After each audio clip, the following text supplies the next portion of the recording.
నాలో ఏముందని ఇలా ప్రేమించితివి, నాలో ఏముందని ఇలా ప్రేమించితివి. ప్రాణ ప్రియుడా ప్రేమ సాగరా, ప్రాణ ప్రియుడా ప్రేమ సాగరా, నాలో ఏముందని ఇలా ప్రేమించితివి, నాలో ఏముందని ఇలా ప్రేమించితివి. యేసయ్యా యేసయ్యా యేసయ్యా యేసయ్యా యేసయ్యా యేసయ్యా యేసయ్యా యేసయ్యా యేసయ్యా యేసయ్యా, నాలో ఏముందని ఇలా ప్రేమించితివి, నాలో ఏముందని ఇలా ప్రేమించితివి. శాశ్వతమైన నీ ప్రేమకై, శాశ్వతమైన నీ ప్రేమకై ఏమిచ్చి రుణం తీర్చగలనయ్యా, ఏమిచ్చి రుణం తీర్చగలనయ్యా. బ్రతుకంతా నీకు నేను దాసుడనయ్యా, నా బ్రతుకంతా నీకు నేను దాసుడనయ్యా. నాలో ఏముందని ఇలా ప్రేమించితివి, నాలో ఏముందని ఇలా ప్రేమించితివి. పలుమార్లు నేను పడిపోయినా, పలుమార్లు నేను పడిపోయినా, ప్రేమతో నన్ను లేవనే దిద్దివా, ప్రేమతో నన్ను లేవనే దిద్దివా. కౌగిలిలో నన్ను దాచితివా, నీ కౌగిలిలో నన్ను దాచితివా. నాలో ఏముందని ఇలా ప్రేమించితివి, నాలో ఏముందని ఇలా ప్రేమించితివి. యేసయ్యా యేసయ్యా యేసయ్యా యేసయ్యా యేసయ్యా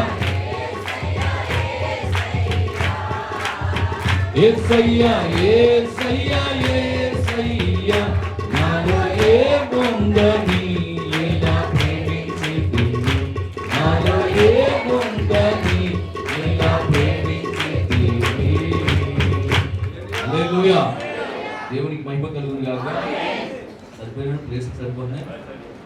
ఓకే, ఒక చైర్స్ ఇంకా ఉంటే కింద ఉంటాయి, కొంచెం మంచి చైర్స్ చూసి తీసుకుంటాయి తెచ్చుకుంటే పిల్లలందరూ కూడా ఎక్కడికి వస్తారు, అక్కడ చైర్స్ వేసుకోవచ్చు. హల్లెలూయా. దేవునికి మహిమ కలుగును గాక. ఆమేన్.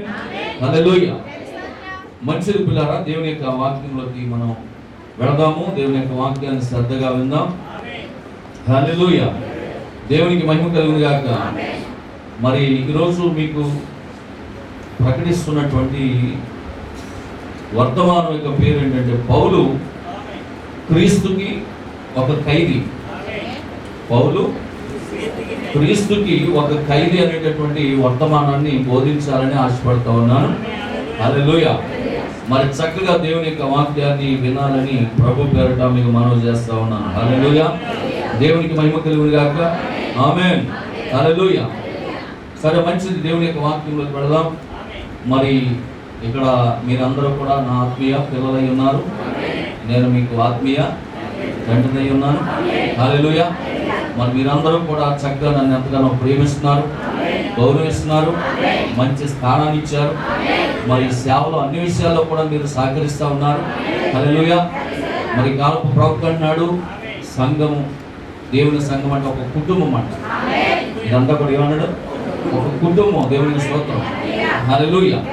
కాబట్టి ప్రతి విశ్వాసి కూడా, ప్రతి ఒక్కరూ కూడా ఒక ఆత్మీయమైనటువంటి వాతావరణాన్ని మనందరం కూడా తీసుకురావాల్సిన వారమైంది. హల్లెలూయా.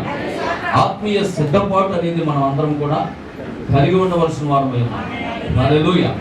దేవునికి మహిమ కలుగును గాక. ఏ సమస్య వచ్చినా మనమందరం కూడా కలిసి పరిష్కరించుకోవాల్సినటువంటి పరిస్థితి ఉన్నది. దేవునికి స్తోత్రం. హల్లెలూయా. దేవునికి మహిమ కలుగును గాక. కనుక ఇక్కడ ప్రవక్త కొన్ని కార్యాలు చెప్తున్నాడు. ఆ మాటలను మనము ధ్యానం చేద్దాం. హల్లెలూయా, దేవునికి మహిమ కలుగును గాక.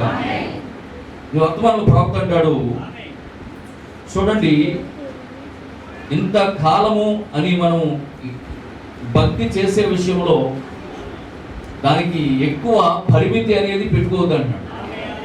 అంటే కొంత పరిమితి పెట్టుకుంటారు కొంతమంది. 40 రోజులు భక్తి, 40 రోజులు భక్తి చేస్తారు, దాని తర్వాత ఇంకా మామూలు అయిపోతారు. హల్లెలూయా, దేవునికి స్తోత్రం కలుగును. అయితే భక్తికి పరిమితి అనేది లేదంటున్నాడు. ఆమె భక్తికి పరిమితి అనేది లేదు. చాలా ఈ భక్తి అనేది చాలా ప్రాముఖ్యమైనటువంటి విషయం. అయితే మనం డినామినేషన్లో ఉన్నప్పుడు చేసినటువంటి భక్తి వేరు, ఇంతకాలము మనం చేసినటువంటి భక్తి వేరుగా ఉంది. అది సంఘ ఆచారాలు, సిద్ధాంతాలు, లోక పద్ధతులను అనుసరించి భక్తి చేసి ఉండొచ్చు. కానీ ఇప్పుడు అలా కుదరదు అంటున్నాడు. ఎందుకనగా మనము ఎత్తబడేటటువంటి సమయములో, ఎత్తబడే సమయములో, చివరి కాలములో మనం జీవిస్తున్నామంట. హల్లెలూయా, మనం చెప్పండి, ఎక్కడ ఉన్నాం మనం? చివరి కాలంలో, అంచె దినములలో, అపాయకరమైన కాలంలో మనము జీవిస్తున్నాము. కాబట్టి మనము దీనికి ఎలా ఉండాలంటే, హల్లెలూయా, పౌలు గారు చెప్పినట్లుగా హెబ్రీయులకు రాసిన పత్రిక 13వ అధ్యాయము మొదటి వాక్యాన్ని కనుక మనం గమనించినట్లయితే పిల్లారా, హెబ్రీయులకు రాసినటువంటి పత్రిక 13వ అధ్యాయం మొదటి వాక్యం అంటున్నాడు, సహోదరులారా, సహోదర ప్రేమ కలిగి. సహోదర ప్రేమ అంటే ఎలా ఉండాలంట? నిలువరముగా ఉండేది అంటున్నాడు. దేవుని స్తోత్రం. హల్లెలూయా. ఈ కాలపు ప్రవక్త కూడా అదే మాట చెప్తున్నాడు. మీ మధ్య ఉండవలసింది సహోదర ప్రేమ అంటున్నాడు, అగాపే ప్రేమ అంటున్నాడు. హల్లెలూయా, దేవునికి స్తోత్రం కలుగును గాక. సహోదర ప్రేమను నిలువరముగా నిలువనీయండి అంటున్నాడు. ఆమేన్. కాబట్టి ఒకరిని ఒకరు ప్రేమించుకుంటూ, ఒకరినొకరు క్షమించుకుంటూ, ఒకరి కొరకు ఒకరు ప్రార్థించుకుంటూ భక్తి చేయవలసినటువంటి అవసరత ఈ కాలంలో ఎంతైనా ఉన్నది అంటున్నాడు. హల్లెలూయా, దేవునికి స్తోత్రం కలుగును గాక. సంఘ శాఖల్లో రాజకీయాలు ఉంటాయి. ఆమేన్. అక్కడ కక్షలు ఉంటాయి, అక్కడ ప్రతీకారాలు ఉంటాయి. అయితే వధువు సంఘములో అలా ఉండరాదు అంటున్నాడు. వధువు సంఘంలో అలా ఉండరాదు అన్నాడు. అందుకే అన్నాడు 133వ కీర్తనలో మొదటి భాగంలో వాక్యం అంటాడు, సహోదరి సహోదరులు ఐక్యత కలిగి నివసించుట ఎంత మేలు, ఎంత మనోహరం. హల్లెలూయా, దేవునికి మహిమ కలుగును గాక. కనుక అంటే సహోదరి సహోదరులను ఐక్యతగా ఉండనీయదు అంటున్నాడు దేవుని. అయితే ఉంటే ఎంత మేలు, ఉంటే ఎంత మేలు అంటున్నాడు. హల్లెలూయా. కనుక ఇక్కడ చాలా జాగ్రత్తగా మనం గమనించినట్లయితే చూడండి, అంటున్నాడు, ఈరోజు మనము ప్రభురాత్రి భోజనం అంటే ఆ రాత్రి కూడా భోజనానికి ఆయన సిద్ధపడుచున్నాడు. దేవుని స్తోత్రం. హల్లెలూయా. పాలు పొందవలసిన వారమై ఉన్నాం కనుక ఒకరినొకరు క్షమించుకొనుట అనేది చాలా ప్రాముఖ్యమైనటువంటి విషయం. ఆమేన్. మనము చాలా గొప్ప వర్తమానం మనం కలిగి ఉన్నాం. హల్లెలూయా, ఆమేన్. దేవునికి స్తోత్రం కలుగును గాక. నిజమే ప్రియులారా, మనం కలిగి ఉన్న వర్తమానం మామూలు వర్తమానం కాదు, పైనుండి వచ్చిన వర్తమానం. హల్లెలూయా. అంతేకాదు మనము కలిగి ఉన్న వర్తమానము గొప్పది, మనము కలిగి ఉన్న ప్రవక్త గొప్పవాడే. అన్నిటికంటే ప్రాముఖ్యంగా మనము కలిగి ఉన్న దేవుడు అన్నిటికంటే గొప్పవాడు. హల్లెలూయా, దేవునికి స్తోత్రం కలుగును గాక, దేవునికి మహిమ కలుగును గాక. కనుక ప్రియమైనటువంటి దేవుని బిడ్డలారా, మనము ఏమై ఉన్నామో అనేది బయలుపరచబడే కాలము మనము జీవించుతున్న ఈ కాలం. ఈ వర్తమానము మన జీవితాలను సరిచేసింది. ఒకవేళ మనం డినామినేషన్లో ఉండుంటే ఎలా ఉండేవాళ్ళము? అవునా కదా? డినామినేషన్లో ఉండుంటే మన జీవితాలు ఎలా ఉండేవో, మన పరిస్థితులు ఎలా ఉండేవో, మన పద్ధతులు ఎలా ఉండేవో, లోకంలో లోకం అన్నట్టు సంఘములో సంఘం అన్నట్లు జీవించి ఉండేవాడు. కానీ ఇప్పుడు అలా లేదు. లోకంలోకి వెళ్ళినా నువ్వు క్రీస్తు పెట్టవే. హల్లెలూయా. నువ్వు సంఘంలోకి వచ్చినా క్రీస్తు పెట్టవే. నువ్వు ఎక్కడ ఉన్నా క్రీస్తు పెట్టవే. నువ్వు ఫంక్షన్కి వెళ్ళినా క్రీస్తు పెట్టవే. హల్లెలూయా. నువ్వు ఎక్కడున్నా నువ్వు దేవుని కుమారుడు అని చెప్తాను. నేను పాస్గా చెప్పారు కదా. ఒక సిస్టర్ అంట రోడ్డు మీద వెళ్తుందంట. ఆ సిస్టర్ చూసి ఏమన్నారు చెప్పండి. చెప్పాలి, ఫలానా పాస్టర్ గారి యొక్క సంఘ విశ్వాసి. హల్లెలూయా. దేవునికి మహిమ కలుగును. మరి మీరు కూడా ఆ విధంగా కనుక సిద్ధపడి మీరు ఇక్కడి నుంచి అలాగా మీరు పాల్గొలు వెళ్తారు అనుకోండి. మిమ్మల్ని చూసి ఏమన్నారు, పలానా బగ్గేశ్వరం పాస్ ఏలీసియా గారి సంఘం ఈ పిల్ల అన్నారు. మాట్లాడుతున్నాను. హల్లెలూయా. ఖచ్చితంగా కోర్టు వచ్చేయాలంటున్నాడు. ఆ కోర్టు అది. హల్లెలూయా. ఇప్పుడు పెంతుకొస్తోడు ఆవరణం తీసేస్తారు. పెంతుకొస్తోడు కూడా ఆవరణం తీసేస్తారు. వాళ్ళు మనలాగా ఉంటారు, సమర్పించుకుంటారు, భాష మాట్లాడతారు, వాళ్ళు మాట్లాడతారు. కానీ వర్తమానానికి వాళ్ళకి డిఫరెన్స్ ఉంటుంది. వర్తమాన సంఘం వాళ్ళు ఏం చేస్తారంటే వాళ్ళకు డ్రెస్ ఉంటుంది. హల్లెలూయా. దేవునికి స్తోత్రం.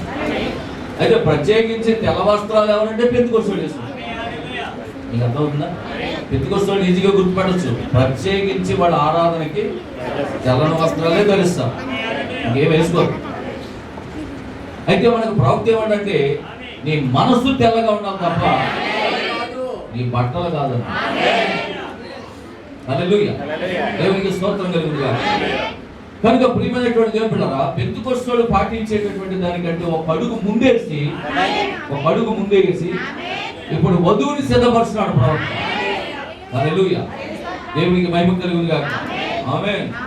కనుక ఇక్కడ ఏమంటాడంటే మరి చూడండి, మనము ఒకరి మీద ఒకరు నేరములు మోపుకునే సమయం కాదు. ఒకరిని క్షమించుకునే సమయం, ఎత్తబడే సమయం, ఎగిరే సమయం, ఆవలి గట్టుకు చేరే సమయం, మన తండ్రి ఇంటికి వెళ్ళిపోయే సమయం, మన స్వాస్థ్యమును మనం పొందుకునే సమయం, మన వాగ్దానమును మనం పొందుకునే సమయం, మన వాగ్దాన భూమిలో మనం అడుగు పెట్టే సమయం. హల్లెలూయా. దేవునికి మహిమ కలుగును గాక. దేవునికి స్తోత్రం కలుగును గాక.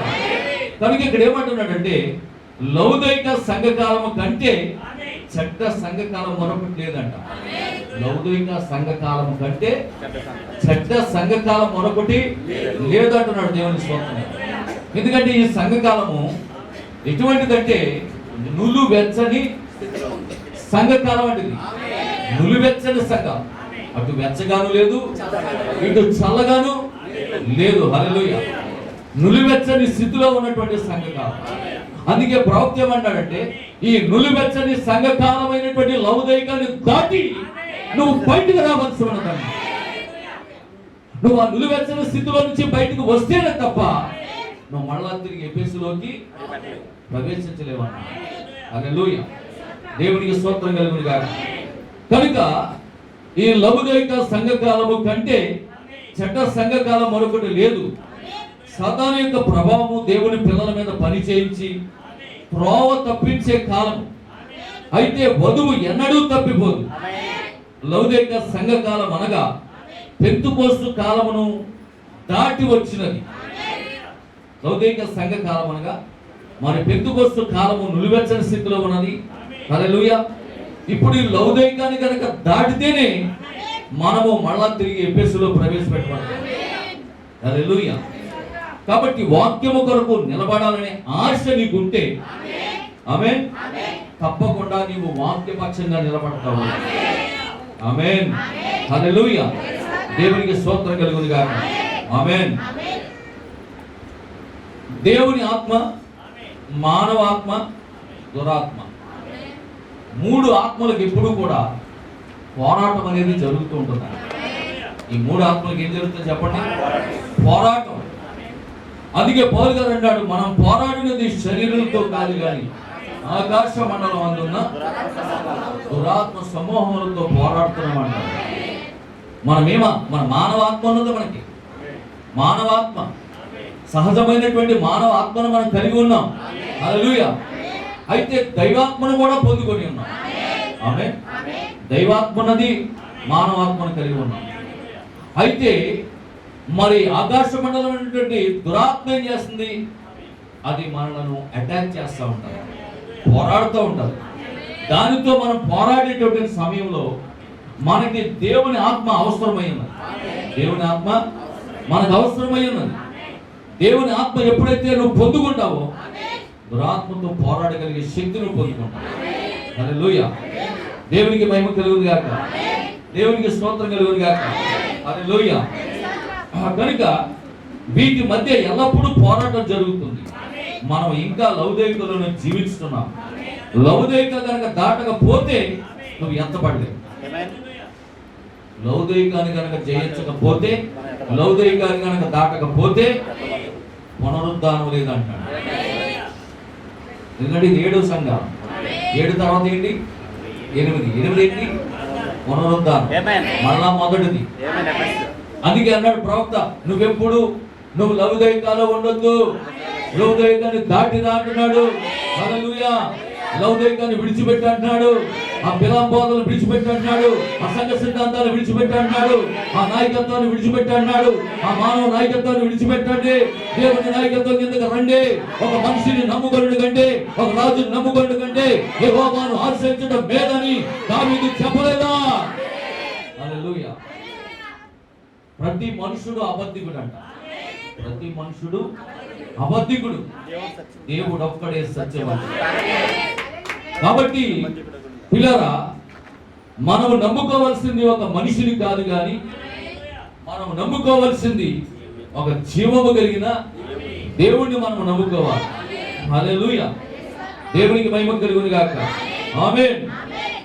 కనుక ప్రవక్త అన్నాడు, ఈ చివరి కాలం ఎంత చెడ్డదో దేవునికి బాగా తెలుసు. అయితే ఇంత ఘోరమైన చెడ్డ కాలంలో మనల్ని ఎందుకు పుట్టించాడు? ప్రవక్త అంటున్నాడు, ఈ చివరి కాలమైనటువంటి లౌకిక సంఘకాలం చాలా చెడ్డదని దేవుడికి తెలుసు.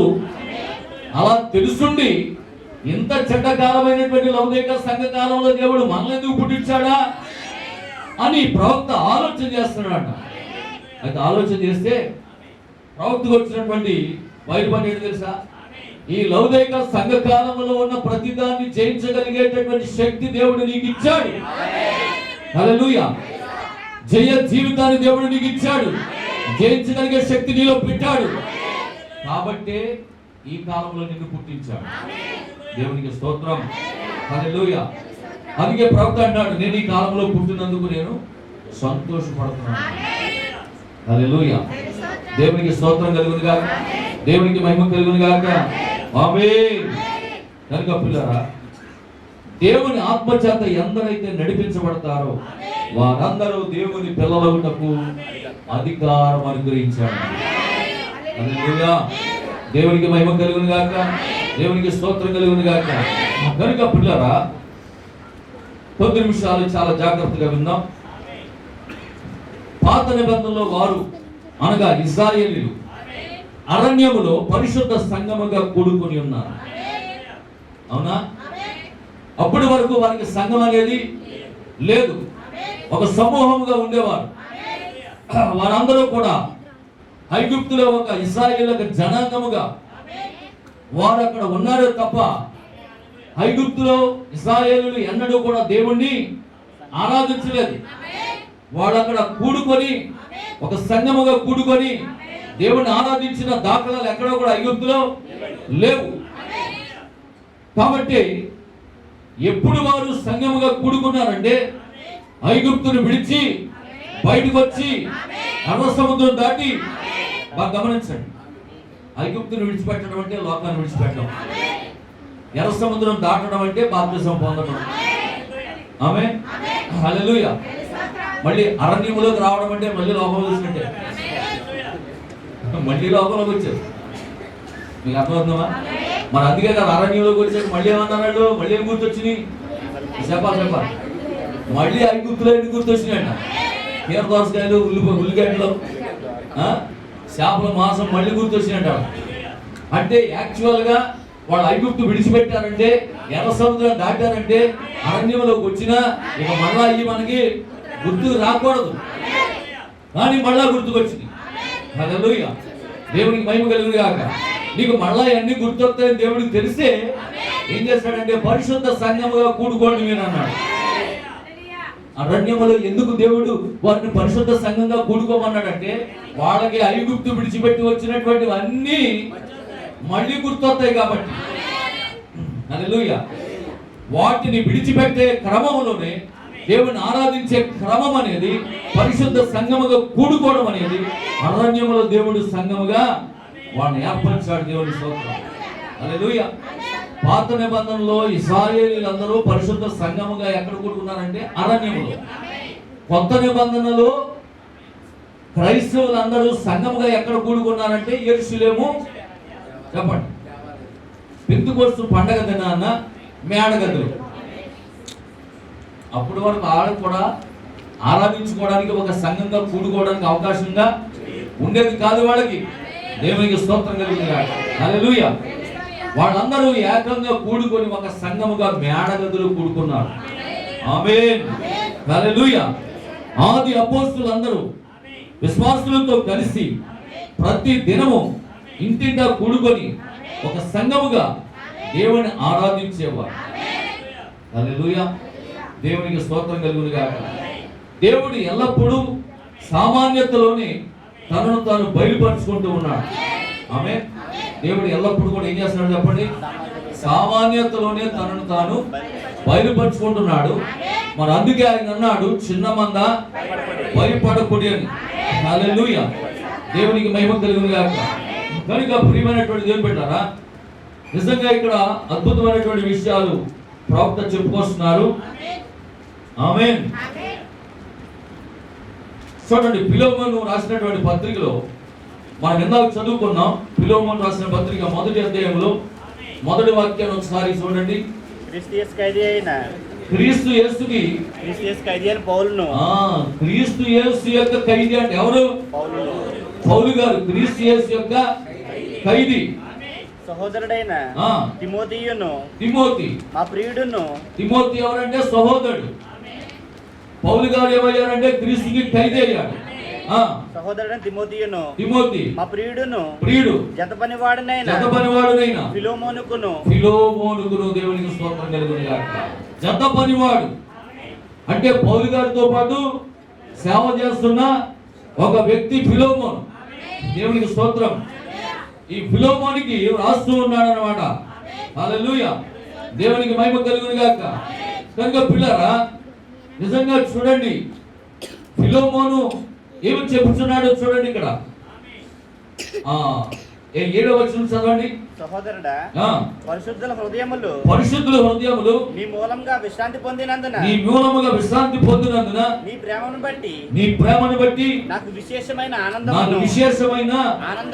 ఆనందము ఆదరణయు కలిగెను. దేవునికి స్తోత్రం. హల్లెలూయా, దేవునికి మహిమ కలుగును గాక. దేవునికి స్తోత్రం కలుగును గాక.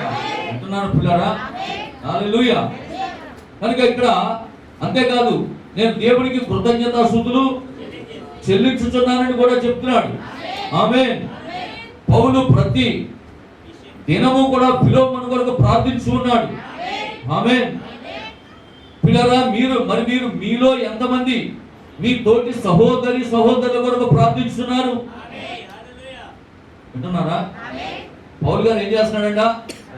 తోటి జత పనివారైన ఫిలోమోను కొరకు కానివ్వండి, మరి తిమోతి కొరకు కానివ్వండి, తన తోటి జత పనివారైనటువంటి వారందరి కొరకు ప్రతిదినం ఏం చేస్తున్నాడంట?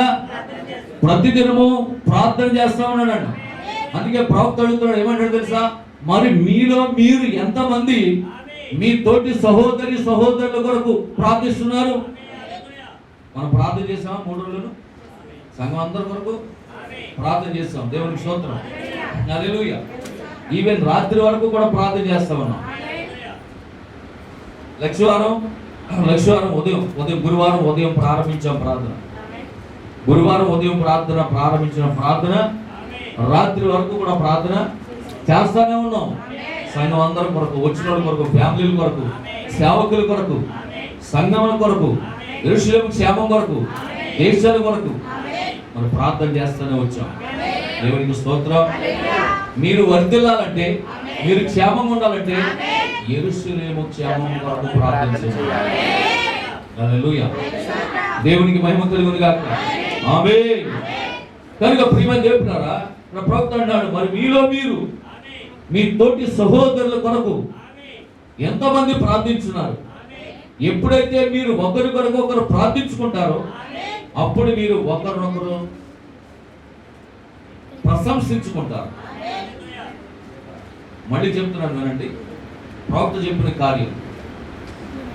మీ తోటి సహోదరుల కొరకు ప్రార్థించండి. ఎప్పుడైతే మీరు ఒకరికొకరు ప్రార్థించుకుంటారో అప్పుడు మీరు ఒకరినొకరు ప్రశంసించుకుంటారండి. ఒకరినొకరు ప్రశంసించుకోవడం అంటే అక్క నువ్వు గొప్పదను, అన్నయ్య నువ్వు గొప్పవాడు అంటే, లేదు తమ్ముడు నువ్వే గొప్పవాడు అని ఒకరినొకరు ఏం చేసుకుంటారంట? ప్రశంసించుకుంటారంట. చూడండి, ఒకరోజు అదే జరిగింది.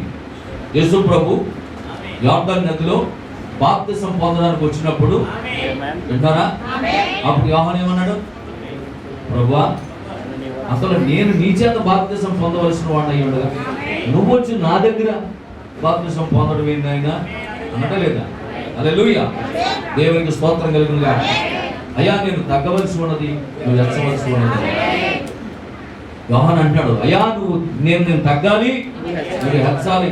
నువ్వు గొప్పవాడు, నువ్వు మెస్సయ్యవు, హల్లెలూయా, నువ్వు ప్రవక్తవు, ఆమేన్ అని ఇప్పుడు ఏం చేస్తున్నాడంటే ప్రభువుని యోహాను హెచ్చిస్తాడు. మరి నేనంటే ఏంటనుకున్నావు అన్నాడు యేసుప్రభు. అన్నా అప్పుడు యేసుప్రభు అన్నాడు, ఇదిగో స్త్రీలు కనినటువంటి వారిలో యోహాను కంటే గొప్పవాడు ఎవడు లేడు అన్నాడు.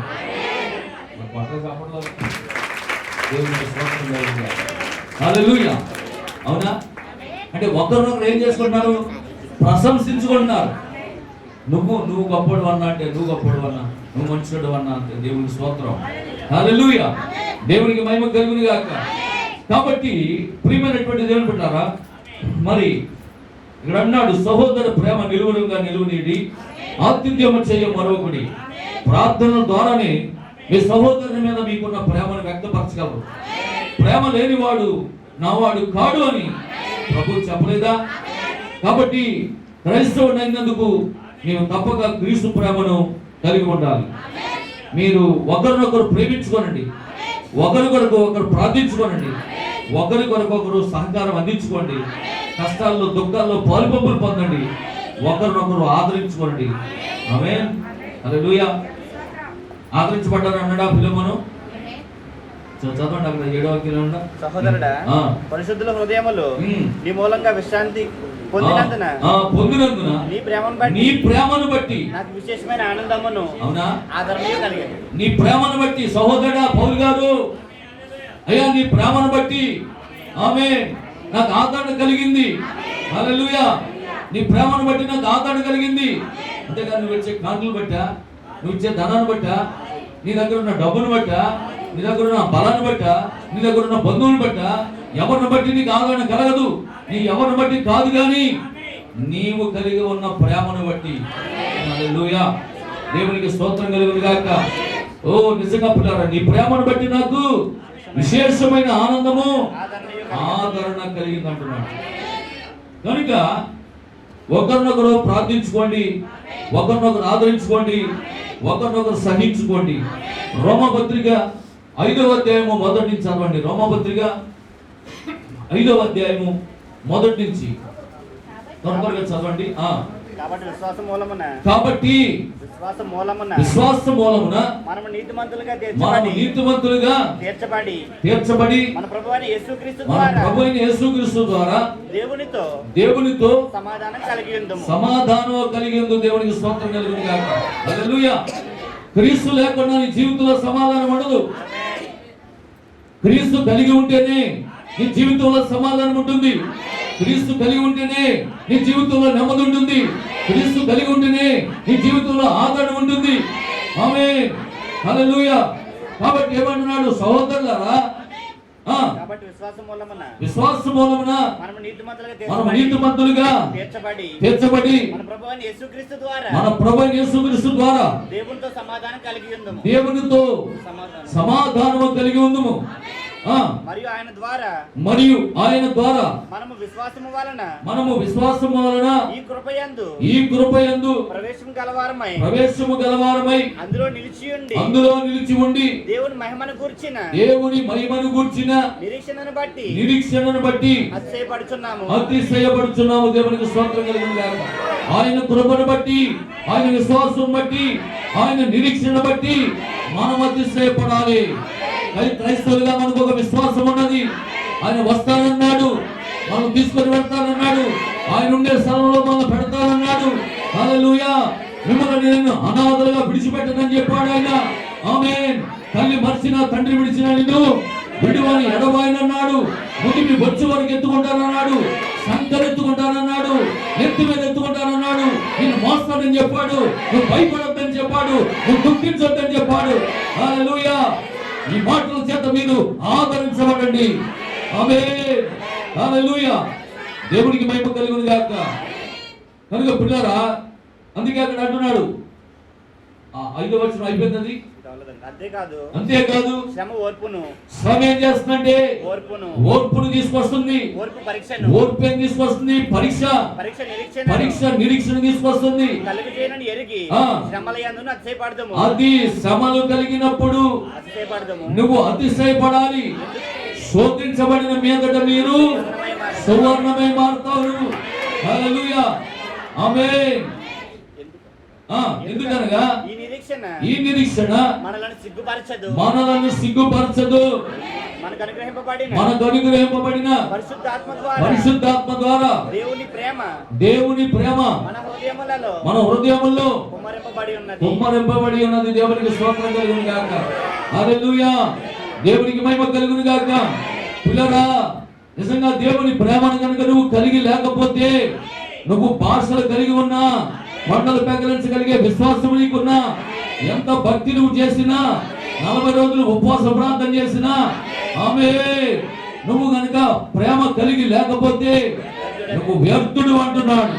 హల్లెలూయా. దేవునికి మహిమ కలుగును గాక. అసలు ఒక క్రైస్తవంలో ఉండవలసిందే ప్రేమ. అదే నీ క్వాలిఫికేషన్. నువ్వు క్రీస్తు శిష్యుడు అంటే దేన్ని బట్టి నువ్వు క్రీస్తు శిష్యుడు అని చెప్తాడు నిన్ను? ఆయన కలిగి ఉన్న ప్రేమ నువ్వు కలిగి ఉంటే, ఆమేన్, ఆయన కలిగి ఉన్న దయ నువ్వు కలిగి ఉంటే, ఆయన కలిగి ఉన్న గుణాన్ని నువ్వు కలిగి ఉంటే, ఆయన ఊరికి అన్నాడు ఏమన్నా, నువ్వు ఆయన కలిగి ఉంటే చాలు, నువ్వు నా శిష్యుడు అని చెప్తాడు. నువ్వు బోర్డు వేసుకోవద్దు. ఎవరు వేసుకోవాలి బోర్డు? మేము చైతన్య స్కూల్ పిల్లలం, మేము ఆదిత్య స్కూల్ పిల్లలం అని వేసుకోవాలి. ఏంటయ్యి చెప్పాలి? Identity card. మేము వేసుకో బెడ్లో అని ఏమన్నా బోర్డు వేసుకోమన్నాడా? ఐడెంటిటీ కార్డు వేసుకోమన్నాడా? లేదు. నువ్వు చూపించే ప్రేమను బట్టి, హల్లెలూయా, నువ్వు మాట్లాడే మాటను బట్టి, ఆమేన్, నీ జీవిత విధానాన్ని బట్టి నువ్వు దేవుని కుమారుడు అని అదే రుజువు చేస్తా ఉన్నది. మీరు నా శిష్యులని ఆమేన్ మీరు ఆటోమేటిక్గా చెప్తారంటున్నాడు. దేవునికి స్తోత్రం కలుగుతుంది. అందుకే పౌలు ఏమైపోయాడంటే క్రీస్తుకి ఖైదీ అయిపోయాడు ఆయన. హల్లెలూయా. కనుక ప్రియులారా, ఇక్కడ చూడండి, పరిశుద్ధుల హృదయములు నీ మూలముగా విశ్రాంతి పొందినందున నీ ప్రేమను బట్టి. ఇందాక చదివా మనం 7వ వాక్యం, ఫిలోమోను రాసిన పత్రిక 1వ అధ్యాయం 7వ వాక్యం. సహోదరుడా, పరిశుద్ధుల హృదయములు నీ మూలముగా విశ్రాంతి పొందినందున నీ ప్రేమను బట్టి నాకు విశేషమైన ఆనందము కలిగిన. దేవునికి స్తోత్రం. హల్లెలూయా. దేవునికి మహిమ కలుగుగా. ఎందుకు ఆనందం కలిగిందంటే ఫిలోమోనుకి చెప్తున్నా జాగ్రత్త. ఒనేసిము అనేటటువంటి ఒక విశ్వాసి ఉన్నాడు. చెప్పండి, ఒనేసిము అనేటటువంటి ఒక విశ్వాసి ఉన్నాడు. ఆ విశ్వాసి ఎవరి సంఘం అంటే ఫిలోమోను సంఘం. చెప్పండి, ఫిలోమోను సంఘం. అయితే మరి ఏం పొరపాటు జరిగిందో తెలియదు. ఆ సంఘములో ఉన్నటువంటి విశ్వాసం ఒక దినాన్న జైలు పాలవుతాడు. ఎక్కడ? జైలు పాలవుతాడు అంటే చెరసాల్లో వేయబడ్డాడు. హల్లెలూయా. చెరసాల్లో వేయబడితే అదే చెరసాల్లోకి ఒక దినాన్న పౌలు గారు పోతాడు. ఏ చెరసాల్లోకి? ఒనేసిము ఏ చెరసాల్లో అయితే ఉన్నాడు ఆ చెరసాల్లోకి పౌలు గారు వెళ్ళాడు. దేవునికి స్తోత్రం. జాగ్రత్తగా ఉండండి. సహజంగా జైల్లోకి వెళ్ళిన తర్వాత దొంగటే కదండి. అప్పుడు వాళ్ళు ఏమనుకుంటారు? వాళ్ళు మాట్లాడుకోరా, అరా ఏం చేసావురా, కర్మ చేసావా, దొంగతనం చేసావా, మటన్ చేసావా, ఏం చేసావురా, బ్యాంక్ దోపిడీ చేసావా, ఏటీఎం పక్క కొట్టేసావా, ఏంట్రా ఏం చేసావురా, ఎలా చేసావురా, గట్టపరుచుకున్నావా, ఆ యొక్క ఏంటి ఎక్స్పీరియన్స్, వాళ్ళ ఎక్స్పీరియన్స్ వాడు పంచుకుంటారు కదా. ఎలా చేసావురా, ఎలా దొరికిపోయావురా, నేను పలానా చేసి దొరికిపోయాను, నువ్వేం చేసి దొరికిపోయావు అని మాట్లాడుకుంటారు కదా దొంగలు సహజంగా జైల్లో. అలాగా ఇప్పుడు పౌలు గారు ఇప్పుడు ఒనేసిముని అడుగుతున్నాడు, వాడు నువ్వు ఎక్కడి నుంచి వచ్చావురా బాబు, ఏ పరిస్థితుల్లో నిన్ను తీసుకొని జైలు వేశారు, అసలు నువ్వు ఎవరి సంఘం? అయ్యా నేను ఫిలోమోను గారి సంఘం అంటే, నేను పలానా యేసుక్రీస్తు నామం గురించి ప్రకటిస్తా ఉంటే తీసుకొచ్చి నన్ను ఇందులో పడేశారంటే. హల్లెలూయా. సత్య వాక్యాన్ని ప్రకటిస్తున్నప్పుడు నన్ను తీసుకొచ్చి ఇందులో పడేశారయ్యా అని చెప్పి ఫిలోమోను చెప్తుంటే, సారీ ఒనేసిము చెప్తుంటే, ఒనేసిముకి మరలా తిరిగి వాక్యం చెప్పి అంటున్నారా, మరలా తిరిగి జైల్లోనే వాక్యం చెప్పి ఒనేసిముని తీసుకెళ్లి మరలా ఫిలోమోను సంఘంలో చేర్చాడంట పౌలు గారు. హల్లెలూయా. దేవునికి స్తోత్రం. నా కుమారుడా ఒనేసిమా, నేను కన్న బిడ్డ. హల్లెలూయా. దేవునికి స్తోత్రం కలుగును గాక. అంటున్నారా? దేవునికి మహిమ కలుగును గాక. ఆమేన్. మీరు మీ పిల్లలను 9 నెలలే కంటారు, 9 నెలలు మోస్తారు, అంతేనా? 9 నెలలు మోస్తారు. మిమ్మల్ని చచ్చిదాకా మొయ్యారు. మిమ్మల్ని నా మాటలు అర్థమవుతుంది మీకు? మిమ్మల్ని ఎప్పుడు దాకా మొయ్యాలి? నేను చచ్చిదాకా మొయ్యాలి మీరు మిమ్మల్ని. మీ పిల్లలు అయితే మీరు 9 నెలలు మోసారు, వాళ్ళు బయటకు వచ్చారు, శుభ్రంగా బ్యాగులో తగిలిచి అన్నారు, క్యారేజ్ ఆడారు. మీ పిల్లలు కనుక ఇంటికాడ ఉంటే మీకు ఎంత బాధ వచ్చారు చెప్పండి. అవునే కదా. ఒక్కరోజు స్కూల్కి ఎలా పోతాయి పోయి వాళ్ళకి ఇంటికి ఇచ్చారు బాబు సేవ పడలేకపోతాయి. మరి స్కూల్లో మాస్టర్లు ఏమైపోవాలండి? నేను అనుకుంటాను ఒకసారి స్కూల్ మాస్టర్లు అందరికీ పాపం కండేసి అన్నాడు. నిజమేనండి. ఒక్కరోజు కనుక స్కూల్ పిల్లలు సెలవు ఇస్తే ఇంటికాడ వాళ్ళు ఆపగలుగుతున్నారు మీరు తల్లి? మరి 6 రోజులు పాప మా టీచర్లు ఎంత కష్టపడుతున్నారు. దేవునికి స్తోత్రం విన్నారా? ఫిలోమోను ఆత్మీయంగా కన్న బిడ్డ ఒనేసిము కాలు కనుక్కుని బయటికి వెళ్ళిపోతే, జైల్లోకి వెళ్ళిపోతే ఫిలోమోను ప్రార్థన చేస్తున్నాడు ఇంటికాడ కూర్చుని, ప్రభువా నా ఆత్మీయ బిడ్డ నాయనా, నా కన్న బిడ్డ ప్రభువా తప్పిపోయాడు నాయనా, జైలు పాలైపోయాడు ప్రభువా, విడిపించు నాయనా, నా కుమారుడు కావాలి ప్రభువా అని ఫిలోమోను ఏం చేస్తున్నాడంట? ప్రార్థన చేస్తున్నాడు. సరిగ్గా ఫిలోమోను ఒనేసిము ఉన్నటువంటి జైల్లోకి దేవుడు పౌలు గారిని పంపించాడు. హల్లెలూయా. పౌలు గారు ఆ యొక్క జైలుకి వెళ్ళడం, ఒనేసిముని కలవటం, నువ్వు ఏ సంఘ విశ్వాసం అని అడగటం, ఆయనకు వాక్యం చెప్పడం, మళ్ళా తీసుకెళ్ళి ఫిలోమోను సంఘంలో అప్పచెప్పడం, ఇదంతా చూసి ఇప్పుడు ఫిలోమోను గారు అంటున్న మాట ఏంటంటే 7వ వాక్యం అంటాడు, ఏమంటున్నాడు చూడండి. సహోదరుడా పరిశుద్ధుల హృదయములు నీ మూలముగా విశ్రాంతి పొందినందున నీ ప్రేమను బట్టి నాకు విశేషమైన ఆనందమును ఆదరణయు కలిగేను. మనమైతే ఎక్కడ కనపడాలనుకోండి, ఏ సంఘం నుంచి అందుకుని అమ్మా నా మాట్లాడుతున్నా, ఏ సంఘం నుంచి అని వచ్చేసారనుకోండి, వచ్చేసి ఏదో రోడ్డు మీద లేకపోతే ఎక్కడ కనపడాలనుకోండి, అబ్బాయి ఎక్కడికి వెళ్తాం, ఏంటి ఏ సంఘానికి వెళ్తాం అంటే పలానా సంఘం నుంచి వచ్చేయండి, ఎక్కడికి వెళ్ళాలి తిరుగుతుందని అన్నా అనుకోండి, మరి ఇంకెందుకు రండి మా సంఘానికి వచ్చేయండి అని చెప్పి మనం ఏం చేస్తాం, మన సంఘంలో చేసేసుకుంటాం. అవునా? హల్లెలూయా. దేవునికి స్తోత్రం కలుగుతుంది. అయితే పౌలు గారు అలా చేయలా, ఆ వ్యక్తిని తీసుకెళ్ళి మళ్ళా అక్కడ అప్పచెప్పాడు. దేవునికి స్తోత్రం. అందుకే ఫిలోమోను గారు ఏమంటున్నారంటే ఆదరణ కలిగింది అంటున్నాడు. నీ ప్రేమను బట్టి, దేని బట్టి అంట? నీ ప్రేమను బట్టి, నీ మూలముగా విశ్రాంతి పొందినందున నీ ప్రేమను బట్టి నాకు విశేషమైన ఆనందమును ఆదరణ కలిగెను. హల్లెలూయా, దేవునికి స్తోత్రం కలుగును గాక.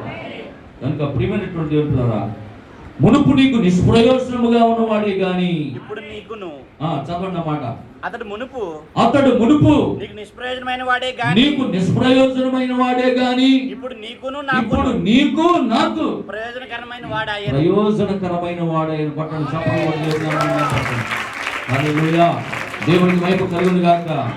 ఎందుకంటే ఒక విశ్వాసి యొక్క స్థానం ఏంటో పౌలు గారు జైల్లో ఉన్నప్పుడు ఒనేసిముకి చెప్పాడు.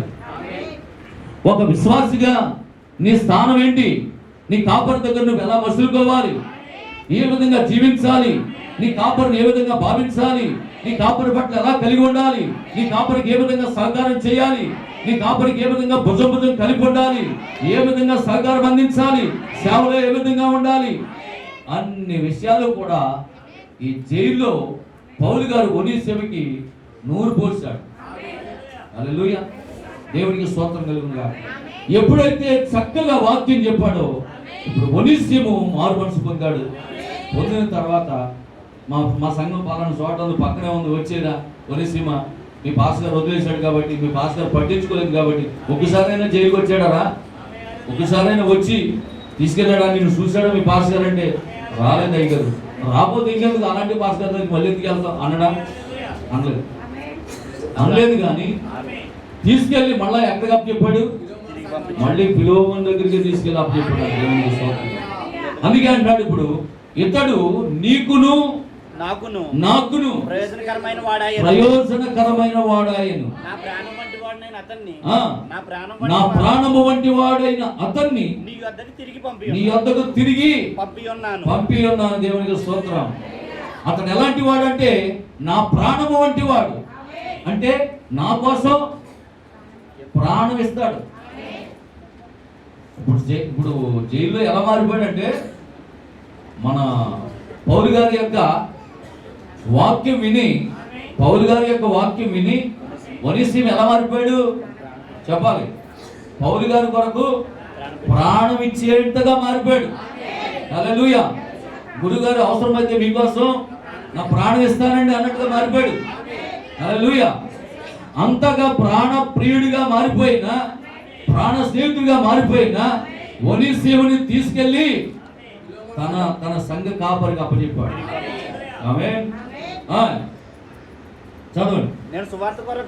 నేను సువార్త కొరకు బంధకములో ఉండగా నీకు ప్రతిగా అతడు నాకు పరిచయం చేయ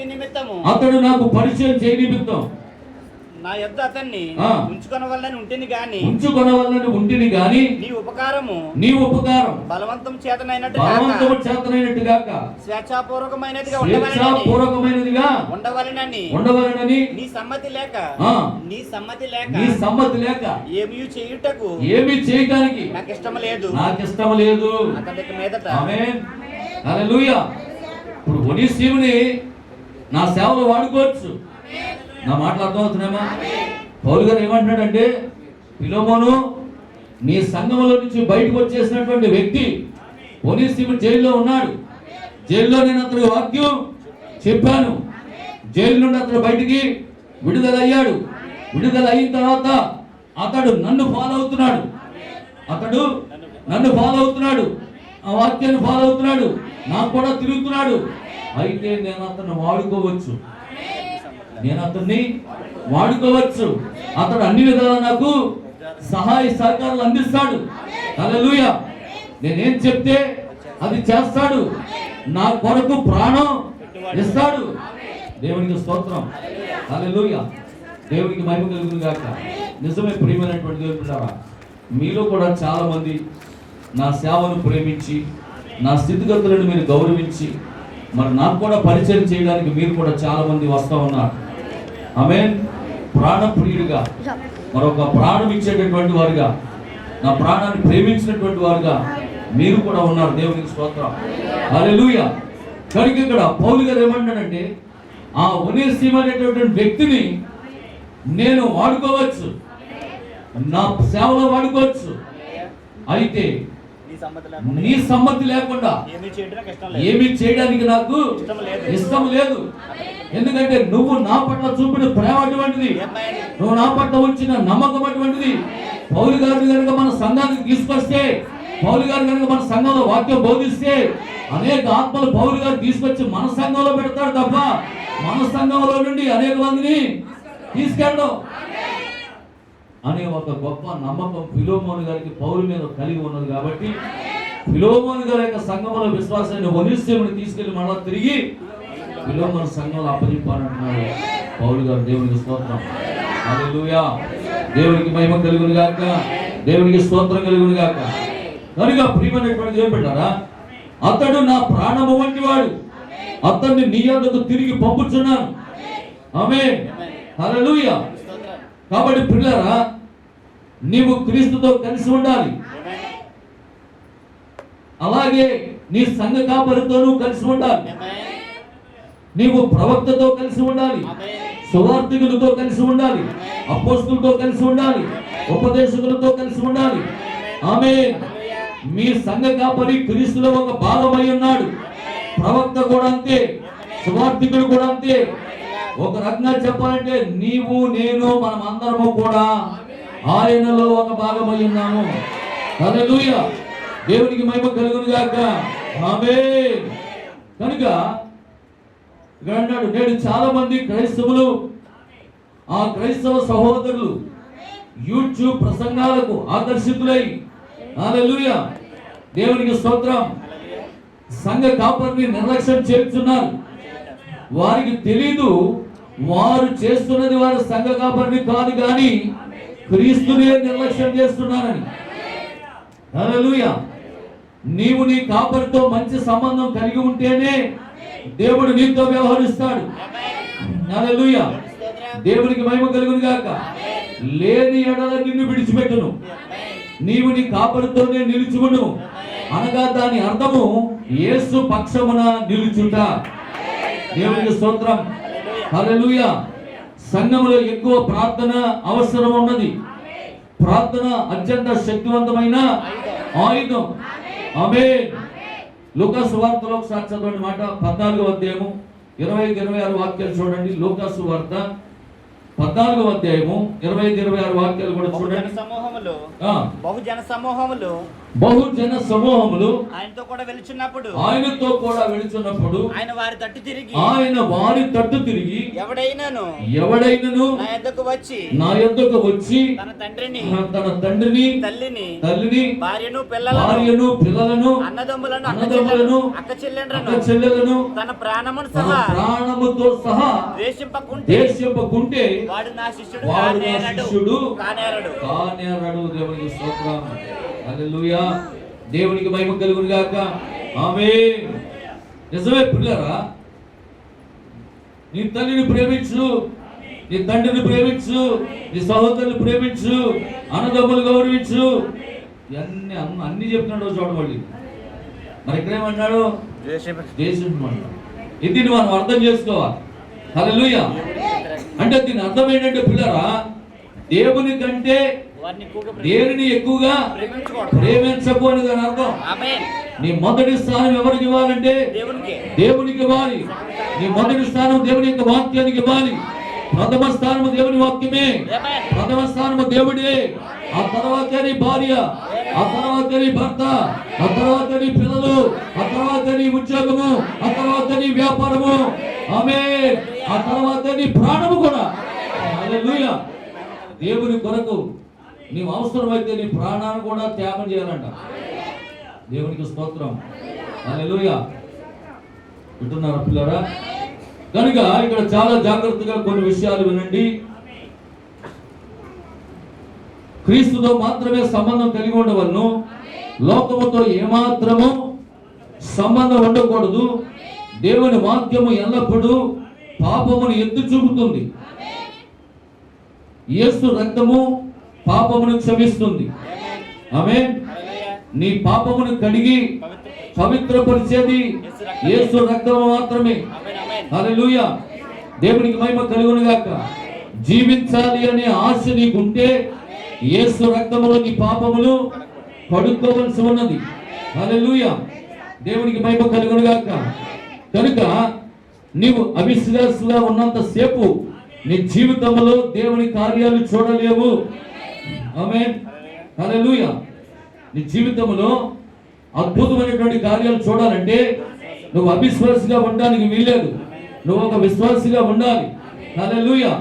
ఓ నిజంగా పిల్లారా, చూడండి, ఆ దేశంలో కరువు ఉన్నప్పుడు అక్కడ ఒక 4 కుష్ఠరోగులు ఉన్నారా? దేవునికి స్తోత్రం. వాళ్ళు 4 కుష్ఠరోగులైన కారణంగా ఆ దేశంలో ఉన్నటువంటి ప్రజలు ఏం చేశారు? వాళ్ళని ఊరి బయటకు పంపేశారు. ఆ గుడిసెలో ఉంటున్నారు, ఆ యొక్క పాకలో ఉంటున్నారు. వారు కుష్ఠరోగులు కనుక వారిని ఊరి లోపలికి రానివ్వటం లేదు. ఊరు వెలుపులు పెట్టారు, పాకలో ఉన్నారు. కనీసం వాళ్ళకి అప్పుడు కరువు వచ్చినందుకు, ఆ దేశంలో కరువు వచ్చేసింది, అప్పటి వరకు వారు ఆహారం పంపించారు. ఎవరికి? కుష్ఠరోగులకి ఆ ఊరి ప్రజలు ఆహారం పంపించారు. అసలు ఆ ఊళ్ళో ఉన్న ప్రజలకి తినడానికి వాళ్ళకే తినలేదు. ఇప్పుడు ఈ 4 రోజు ఆహారం ఏం పంపిస్తారు? కొన్ని రోజులుగా వాళ్ళు కూడా పస్తులు ఉంటున్నారు, వాడికి ఆహారం లేదు. ఈ 4 కుష్ఠరోగులు కూడా ఆహారం పంపట్లేదు. వీళ్ళు అడిగారు, అయ్యా మాకు ఆహారం ఎందుకు పంపట్లేదు? ఒరే నాయనా, మాకు ఉన్నంతసేపు మీకు పంపాం కదా, మా దగ్గరే లేదు. ఇప్పుడు మేమే కరువు తల్లాడుతున్నాం, పంటలు పండట్లేదు. పక్క దేశం వాడు ఎవడైనా వచ్చి మాకు ఏమైనా ఇస్తాడంటే వాడు మా మీద కాలు దూకుతున్నాడు, యుద్ధానికి వస్తున్నాడు, మమ్మల్ని ఎప్పుడు దోచుకుందామని వాడు ఎదురు చూస్తున్నాడు.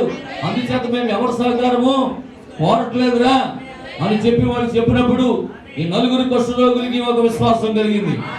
దేవునికి స్తోత్రం. హల్లెలూయా. ఇదే పాకలో కనుక ఇలా 4 రోజులు ఉంటే ఆకలితో చచ్చిపోతాం. అవునా? దేవునికి స్తోత్రం కలుగును గాక. హల్లెలూయా. కానీ అదే పక్క దేశంలో కనుక, పక్క దేశంలో ఆహారం ఉంది, అక్కడ వెళితే వాడు మనల్ని ఊరుకోరు. కుష్ఠరోగులు ఊరుకుంటారా? ఊర్లోకి వస్తే తరిమి చంపేస్తారు, కొట్టి చంపేస్తారు. వింటున్నారా? అయితే వాళ్ళకు ఒక విశ్వాసం ఉంది, ఏమైనా దేవుడు మన పట్ల కార్యం చేస్తాడు. ఆరొచ్చు కాకి పిల్లలకు ఆహారము సిద్ధపరచువాడు ఆయనే. ఆమేన్. పిచ్చుకల కంటే మీరు శ్రేష్ఠులు కాదా అని దేవుడు చెప్పాడు. రే ప్రార్థన చేద్దామన్నాడ. 4 రాత్రికి రాత్రి ప్రార్థన చేశాడంట. 4 రాత్రికి ప్రార్థన చేస్తే అక్కడ ఆ యొక్క బయట ఉన్నటువంటి దేశం, ఆ పక్క దేశంలో, ఆ సిరియన్లో ఉన్నటువంటి దేశంలో, ఆ పాకలో ఉన్నట్ట సమృద్ధి అయినటువంటి ఆహారం చూపిస్తున్నాడు. రొట్టె కనబడుతున్నాయంట, ద్రాక్షాకాయలు కనబడుతున్నాయంట. హల్లెలూయా. కాల్చిన చేపలు కనబడుతున్నాయంట. ఒకళ్ళు లేచి ఇంకా ఆపేట ప్రార్థన అన్నాడు. ఎవరన్నట్ట? ఏం లేదు, మనకు ఆహారం దేవుడు ఇచ్చేస్తున్నాడు. దేవుడు ఆహారం ఇచ్చేయడం ఏంట్రా? ఏం చూసావురా? ఏం కావచ్చిందిరా? పెంచగలని అంటున్నావా? లేదురా, నేను ఇంకా నిద్రపోకుండా నాకు దేవుడు కళ చూపించాను. ఏంట్రా కళ అంటే, ఇదిగో మన ఎదురుగా ఉన్నటువంటి సిరియల్ దేశంలో ఆ పాకలో చూశాను నేను. పెద్ద పెద్ద రొట్టెలు ఉన్నాయి, కాల్చిన చేపలు ఉన్నాయి, ద్రాక్షకాయలు ఉన్నాయి. అవన్నీ మనం తింటున్నట్టు చూపించాడు రా. రోజు కూడా నీకు ఏదో పెంచుకొచ్చి వచ్చి ఉంటాయి. అక్కడికి వెళ్తే మనం మొక్కలు చేసుకుని మనం తింటారు వాళ్ళు. దేవుడికి స్తోత్రం. హల్లెలూయా. లేదు, అటువంటి దేవుడు లేదు. కానీ ఒకడు అన్నాడంటే, ఇక్కడున్నా కరువుతో చచ్చిపోతాం, ఇక్కడున్నా కరువుతో చచ్చిపోతాం. కాబట్టి అక్కడికి వెళ్తే దేవుడు ఒకవేళ మన కోసం సిద్ధపరిచిన ఆహారం ఉంటే మనం తింటాం, లేదనుకోండి అక్కడే చచ్చిపోతాం. ఎలాగైనా ఎక్కడైనా చచ్చిపోతాం, అక్కడైనా చచ్చిపోతాం. ఆ చచ్చిపోయేది ఏదో అక్కడికైనా చచ్చిపోతాం. పాదంటారు అన్నాడు దేవుడు. అవునా? వాడు ఒక్కొక్క అడిగేస్తుంటేనంట సిరియన్లు వేసే సైన్యము కంటే, గుర్రాల కంటే, రథాల కంటే ఎక్కువ సౌండ్ వస్తుందంట. హల్లెలూయా. దేవునికి మహిమ కలిగిందాక. ఉన్నవాళ్ళు ఎంతమందిలో? 4 కుష్ఠరోగులు. 4 కుష్ఠరోగులు పాకలో నుంచి అడుగు బయట పెడుతున్నట్టు పడిగెత్తే ఒక 10,000 గుర్రాలు అడిగేసినట్టు ఉన్నాయి. 10,000 గుర్రాలు అడిగేస్తే ఎలాంటి శబ్దం వస్తుంది? అలాంటి శబ్దం వస్తుందంట. ఎక్కడికి? సీరియల్లో దండులోకి. ఇప్పుడు 4 చెప్పండి, నలుగురు 4 అడుగులైతే ఎలా ఉంది? 40,000 గుర్రాలు వచ్చినట్లుగా. 40,000 గుర్రాలు అంటే గుర్రం మీద ఉక్కుడేసుకున్న 40,000 మంది సైన్యం వస్తున్నట్లుగా ఆ సీరియల్కి చెవుల్లోకి వినపడేటప్పటికి ఇంకా మన పని అయిపోయిందిరా, ఇంకా వాళ్ళు వచ్చేస్తున్నారు, బతుకునేవరు బతుకు జీవుడా అని, మనకి కనీసం ప్రాణం దక్కితే చాలురా అని. ఎక్కడ చేపలు అక్కడే, ఎక్కడ రొట్లు అక్కడే, ఎక్కడ బంగారం అక్కడేనంట. బంగారం కూడా తీసుకోలేదంట. బంగారం కూడా మరి ఉంటాయి కదా, మా బంగారం ఉండదాలకే సైనికులకి దేవునికి స్తోత్రం కలుగుతాడు. ఈ ఇన్కమ్ ట్యాక్స్ ఆఫీసులో ఎన్ని ఎడతాడు అనుకుంటున్నారు? ఉంగరాలు దీనికి ఇన్ని ఎడతలేదా? మరి ఒక ఇన్కమ్ ట్యాక్స్ ఆఫీసర్కి అన్ని ఉంటే మరి సైన్యాధిపతులకి ఎంత బంగారం ఉంటుంది? అంత బంగారం అక్కడే వదిలేశారంట. చేపలు వదిలేశారు, రొట్టు వదిలేశారు, అన్ని వదిలేసి మారిపోయారు. ఆమేన్, హల్లెలూయా. వెళ్ళారు, చూశారు, ఇంకా ఆనందమే ఆనందం.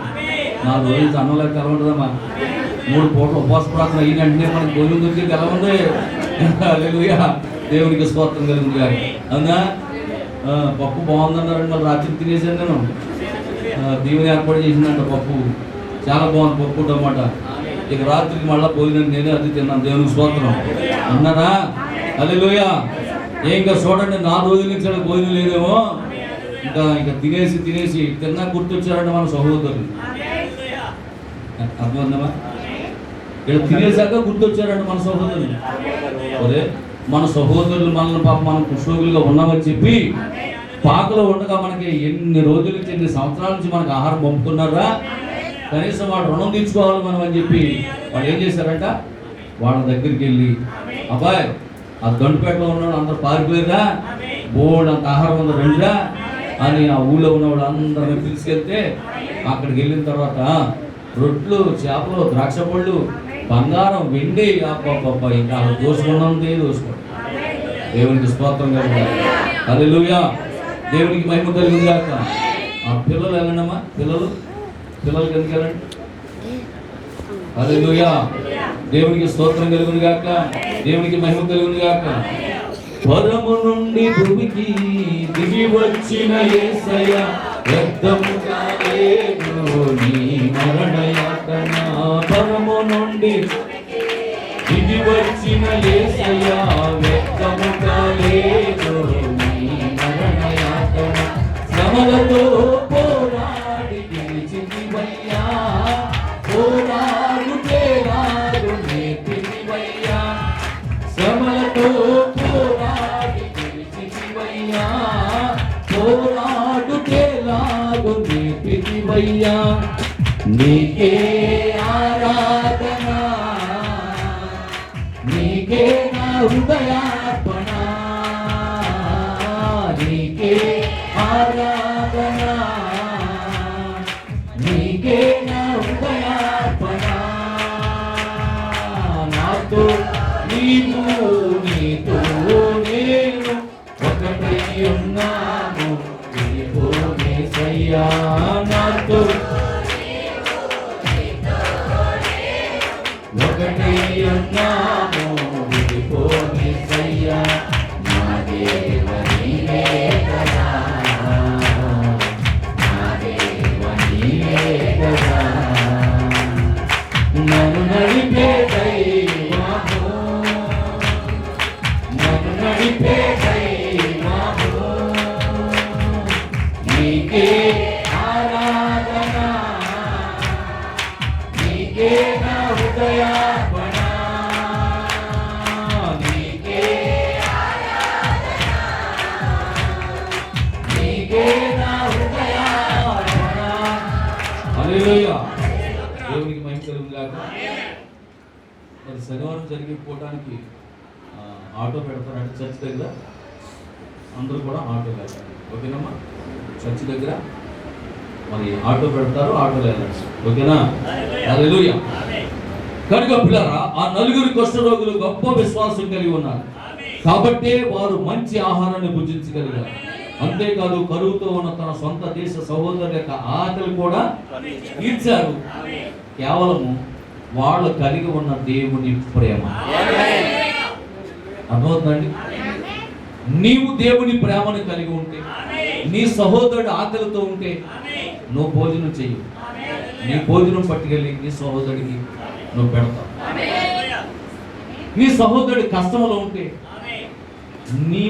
నీవు కలిగి ఉన్న దానిలో నుంచి నీ సహోదరుడికి కొంత భాగం పట్టుకెళ్ళి ఏం చేస్తావు? చెప్పండి. ఇచ్చి సహాయ సహకారం ఇక్కడ అదే జరిగింది అంటున్నాడు ప్రవక్త. అంటున్నాడు ఈ వర్తమానంలో పౌలు క్రీస్తుకు ఒక ఖైదీ అనే వర్తమానంలో ప్రవక్త చెప్తున్నాడు, పిల్లలు ఆ నలుగురు కుష్ఠరోగులు గొప్ప విశ్వాసం కలిగి ఉన్నారు కాబట్టి వారు మంచి ఆహారాన్ని భుజించగలిగారు. అంతేకాదు కరువుతో ఉన్న తన సొంత దేశ సహోదరుల యొక్క ఆకలి కూడా తీర్చారు. యేసుక్రీస్తు వలె ప్రతి క్రైస్తవుడు ఇతరుల కొరకు జీవించవాలి. ఇతరులను పరిశీలించడం చాలా సులువు, నిన్ను నువ్వు పరిశీలించుకోవడం చాలా కష్టం. విన్నారా? ప్రాఫిట్ బరి మాటలు చెప్తాడు. నాకు చాలా ముచ్చటవుతుంది ఈ మాటలు. మనమంట ఇతరుల్ని పరిశీలన బాగా చేస్తామంట. అది ఎలా ఉన్నాడు, ఇది ఎలా ఉన్నాడు, అది ఎలా ఉన్నాడు, ఇది ఎలా ఉన్నాడు అని మనం పరిశీలన బాగా చేస్తామంట. కానీ మనం ఎలా ఉన్నాం అనేది నిన్ను నువ్వు పరిశీలన చేసుకోవడం చాలా కష్టం. హల్లెలూయా. దేవునికి స్తోత్రం కలుగుగా, దేవునికి మహిమ కలుగుగా. మరి ఇక్కడ ప్రవక్త చెప్పిన కార్యాలకు చెప్పి నేను ముగిస్తాను. ప్రస్తుతం మనం జీవించుతున్నటువంటి ఈ జీవితము మరియు ఈ లోకం విడిచి వేరొక రాజ్యంలోనికి వెళ్ళిపోవచ్చున్నాం. హల్లెలూయా. దేవునికి స్తోత్రం కలుగుగా. ప్రవక్త అన్నాడు అక్కడ మనకు ఒక గొప్ప రాజు ఉన్నాడు. అక్కడ మనకి ఒక గొప్ప రాజు ఉన్నాడంట. దేవునికి స్తోత్రం. ఆయన ఎలాంటి వాడంటే ఈ లోక రాజుల వంటి వాడు కాదండి. ఈ లోక రాజుల వంటి వాడు ఈ లోక రాజులైతే వాడు ఏం చేస్తారంటే కక్షలు ఉంటాయి, కార్పణ్యాలు ఉంటాయి, మత కల్లోలు ఉంటాయి, లేకపోతే రాజకీయ కల్లోలు ఉంటాయి, లేకపోతే మరి వారసత్వపు పరిస్థితులు ఉంటాయి, అలాంటివి ఉంటాయి వాడికైతే. కానీ ఈ రాజుకైతే దేవునికి స్తోత్రం కలుగునుగా. హల్లెలూయా. దేవునికి మహిమ కలుగునుగా. వింటున్నారు పిల్లరా? నాకు దీన్ని అనుసరిస్తున్నప్పుడు నేను చదువుతున్నప్పుడు నాకు ఒక విషయం గుర్తొచ్చింది. సెలబ్రిటీస్ ఉంటారు కదా, సినీ యాక్టర్స్ అవనివ్వండి, లేకపోతే మరి ఏదో పెద్ద పెద్ద సెలబ్రిటీస్ అంటారు. అంటే ఏదో ఒక దాంట్లో ప్రావీణ్యత కలిగినటువంటి వారిని ఏమంటారు? సెలబ్రిటీస్. అలాంటి సెలబ్రిటీస్తో ఫోటోలు తీయడానికి వచ్చినప్పుడు, లేకపోతే ఒక సినీ యాక్టర్తో ఫోటో తీసుకోవడానికి వస్తుంది కదా, వచ్చినప్పుడు నా అంత తోడు అవరా అని అంటారు. జీవితాడా ఎవరన్నా అంటారు? ఇప్పుడు మరి ఒక పవన్ గారు కానీ లేదా శివజీ గారు కానీ ఎవరైనా ఒక ఫ్యాన్ వచ్చి ఐదు ఫోటో దిగుతానంటే సరే రావడానికి పక్కన కూర్చోబెట్టుకుని నాలాగా నువ్వు అంత తోడు అవరా అని దీవిస్తాడా? నాతో పేరు తెచ్చుకో, నాలాగా డ్యాన్స్ నేర్చుకో, నాలాగా హీరో అవ్వు అని దీవిస్తాడా? చెప్పండి. కానీ మన హీరో ఏమంటున్నాడు? చెప్పండి. మన హీరో ఏమన్నాడు? చెప్పండి. నా ఎద్దకు వచ్చి వారిని నేనేమాత్రం చూసిపోయాను, నాకన్నా గొప్పలు చేస్తాను.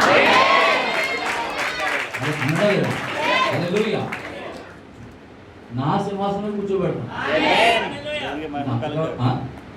ఇంకా అంతకంటే గొప్ప మన సెలబ్రిటీ. దేవుడికి స్తోత్రం కలిగింది కాదు ఎక్కడన్నారా?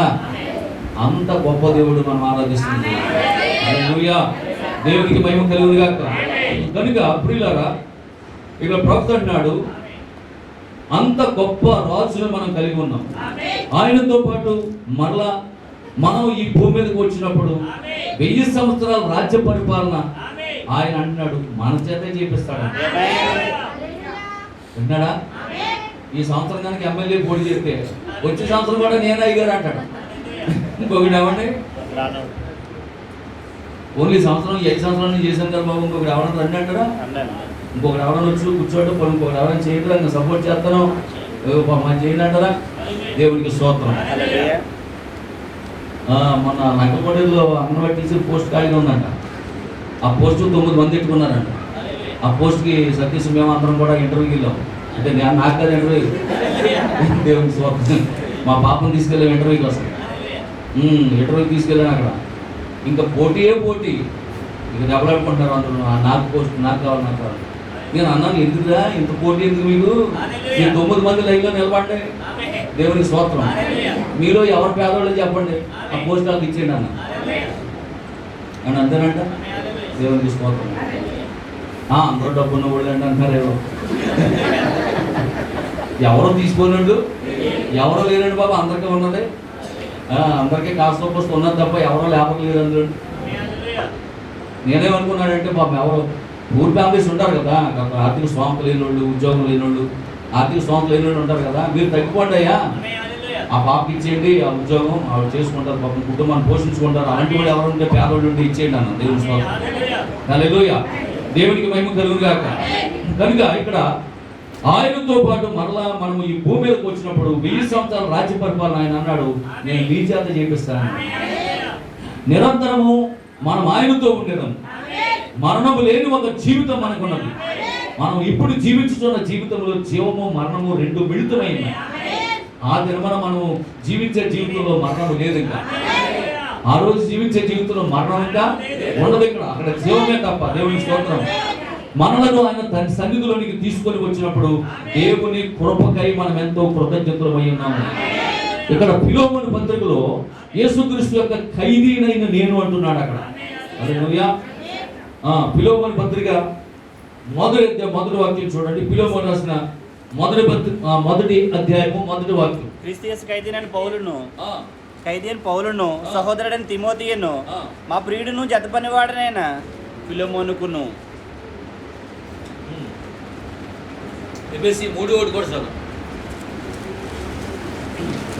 ఎఫెసీ రాసిన పత్రిక. ఈ హేతువు చేత అన్ని జనులైన మీ నిమిత్తము క్రీస్తు యేసు యొక్క ఖైదీనైన పౌలను నేను ప్రార్థించుచున్నాను. మీ కొరకు. ఆమేన్. హల్లెలూయా.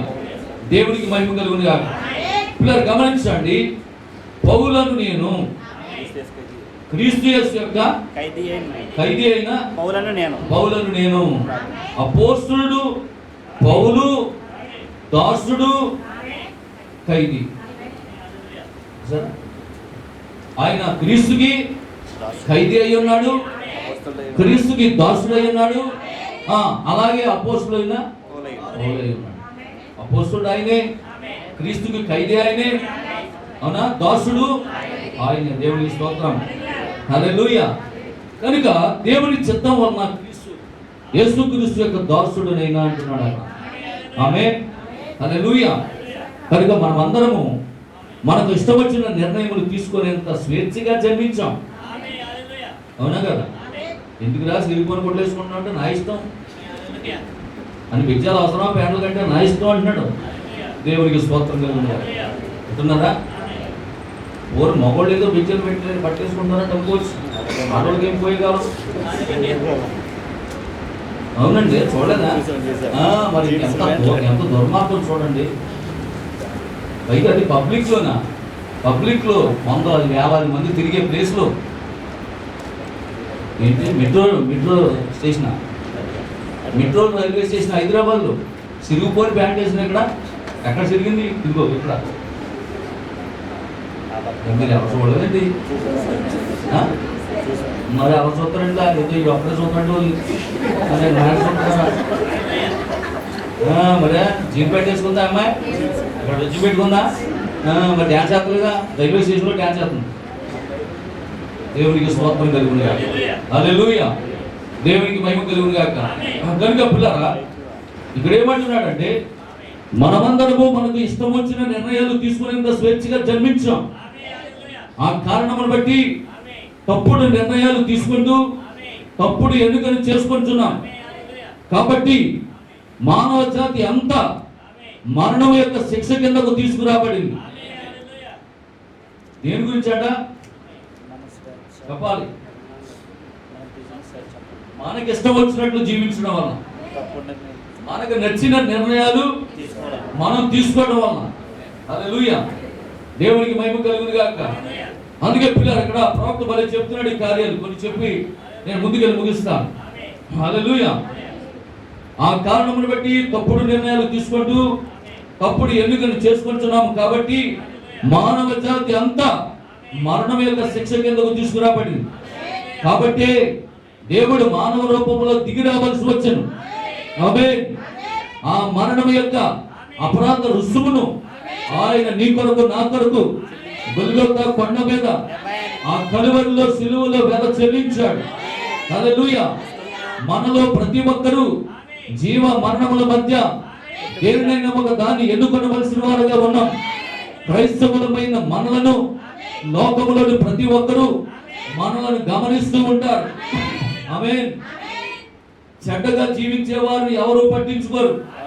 నీతిగా జీవిస్తూ ఉన్నవారినే గమనిస్తూ ఉంటారు. ఆమేన్.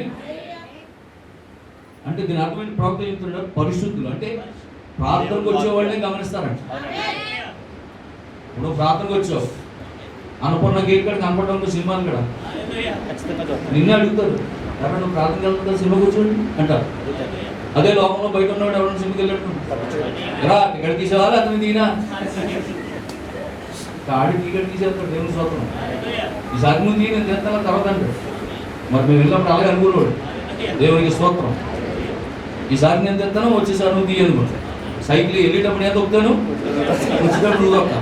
ఆ సినిమాకి వెళ్ళేటప్పుడు దేవుని స్తోత్రం. మరే మాట్లాడి ఇక్కడి నుంచి 3 కిలోమీటర్లు తొక్కుకెళ్ళి తొక్కురాలంటే అమ్మ నేను వెళ్తావు నేనే వచ్చినావు నేనంటే నేను అలాగే రాను. రుద్రబాబు వెళ్ళేటప్పుడు నేను తొక్కుతాను, వచ్చినప్పుడు తొక్కును. దేవుని స్తోత్రం. అలాగనమాట. చూసారా ఎంత ఎంత కోఆపరేషన్ చూడండి. ఆనందం వెలిగింది అంటే ఒక చెడ్డ చేయడానికి కోఆపరేషన్ ఉంటుంది, ఒక మంచి చేయడానికి కోఆపరేషన్ ఉంటుంది. దేవుని స్తోత్రం. అదే అంటున్నాడు ఇక్కడ ప్రవక్త. దేవునికి స్తోత్రం. హల్లెలూయా. మనలో ప్రతి ఒక్కరూ జీవ మరణముల మధ్య దేన్నైనా ఒక దాన్ని ఎన్నుకోవలసిన వారుగా ఉన్నాం. క్రైస్తవులమైన మనము లోకంలోని ప్రతి ఒక్కరూ మనం గమనిస్తూ ఉంటారు. చెడ్డగా జీవించే వారిని ఎవరో పట్టించుకోరు. నీతిగా జీవించుతున్న వారినే గమనిస్తూ ఉంటారు. ప్రస్తుతం నువ్వు జీవించుతున్న జీవితం ఏ రకమైనటువంటి ఫలములు కాయిచున్నదో వెనుకకు తిరిగి చూసుకొనవలెను. ఆమేన్. నీవు జీవించుతున్న జీవితం ఏమై ఉన్నదో దానినే నీవు ప్రతిబింబించదవు. హల్లెలూయా. దేవునికి స్తోత్రం కలుగునుగా. మామిడి చెట్టు ఏం చేస్తుంది? మామిడి పండే ఇస్తారు, అంతే కదా. దేవునికి స్తోత్రం. హల్లెలూయా. మామిడి చెట్టు మామిడి పండేస్తారు. అందుకే అంటాడు ఇక్కడ, నీవు జీవించుతున్న జీవితం ఏమై ఉన్నదో దానినే నీవు ప్రతిబింబించదు. పౌలు తాను జీవించిన దినముల్లో అతడు ఒక గొప్ప విద్వాంసుడై ఉండెను. అతడు మనుషుల చేత తర్పీదు పొందిన వాడై ఉండెను. గమాలియల్లోని ఒక గొప్ప బోధకుని వద్ద అతడు తర్పీదు పొందెను. ఇతడు తను కలిగి ఉన్న యోధా మతము పక్షముగా ఉన్నతమైన ఆశయాలను కలిగి ఉండెను. ఆ కారణమును బట్టి క్రైస్తవులను హింసిస్తూ చెరసాల్లో ఖైదీలుగా వేయించేవాడు. అయ్యగారి పని ఏంటి చెప్పండి?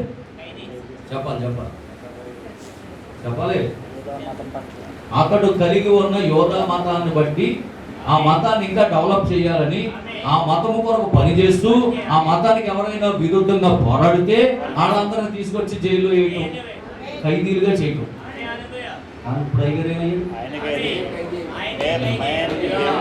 ఇప్పుడు ఆయనే క్రీస్తుకి.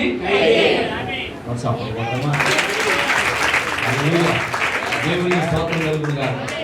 అందుకే ప్రవక్త అన్నాడు, పౌలు క్రీస్తులకు ఒక ఖైదీ. అనేక మందిని ఖైదీలుగా చేసిన ఖైదీ ఇప్పుడు క్రీస్తుకే ఖైదీ అయిపోయాడు. భలే ఉంటుందని సబ్జెక్ట్. మీకు అర్థమవుతున్నా అవ్వట్లేదు కానీ మీకు సబ్జెక్ట్ అర్థమైతే ఎంత ఆనందపడతారు. రొమ్ము మెదడు దొరికినట్లుగా గొంతులు వేయాలి. వాక్యం అర్థమవుతే అలా ఉంటుంది. దేవునికి స్తోత్రం కలిగింది. హల్లెలూయా. కనుక పిల్లరా చూడండి,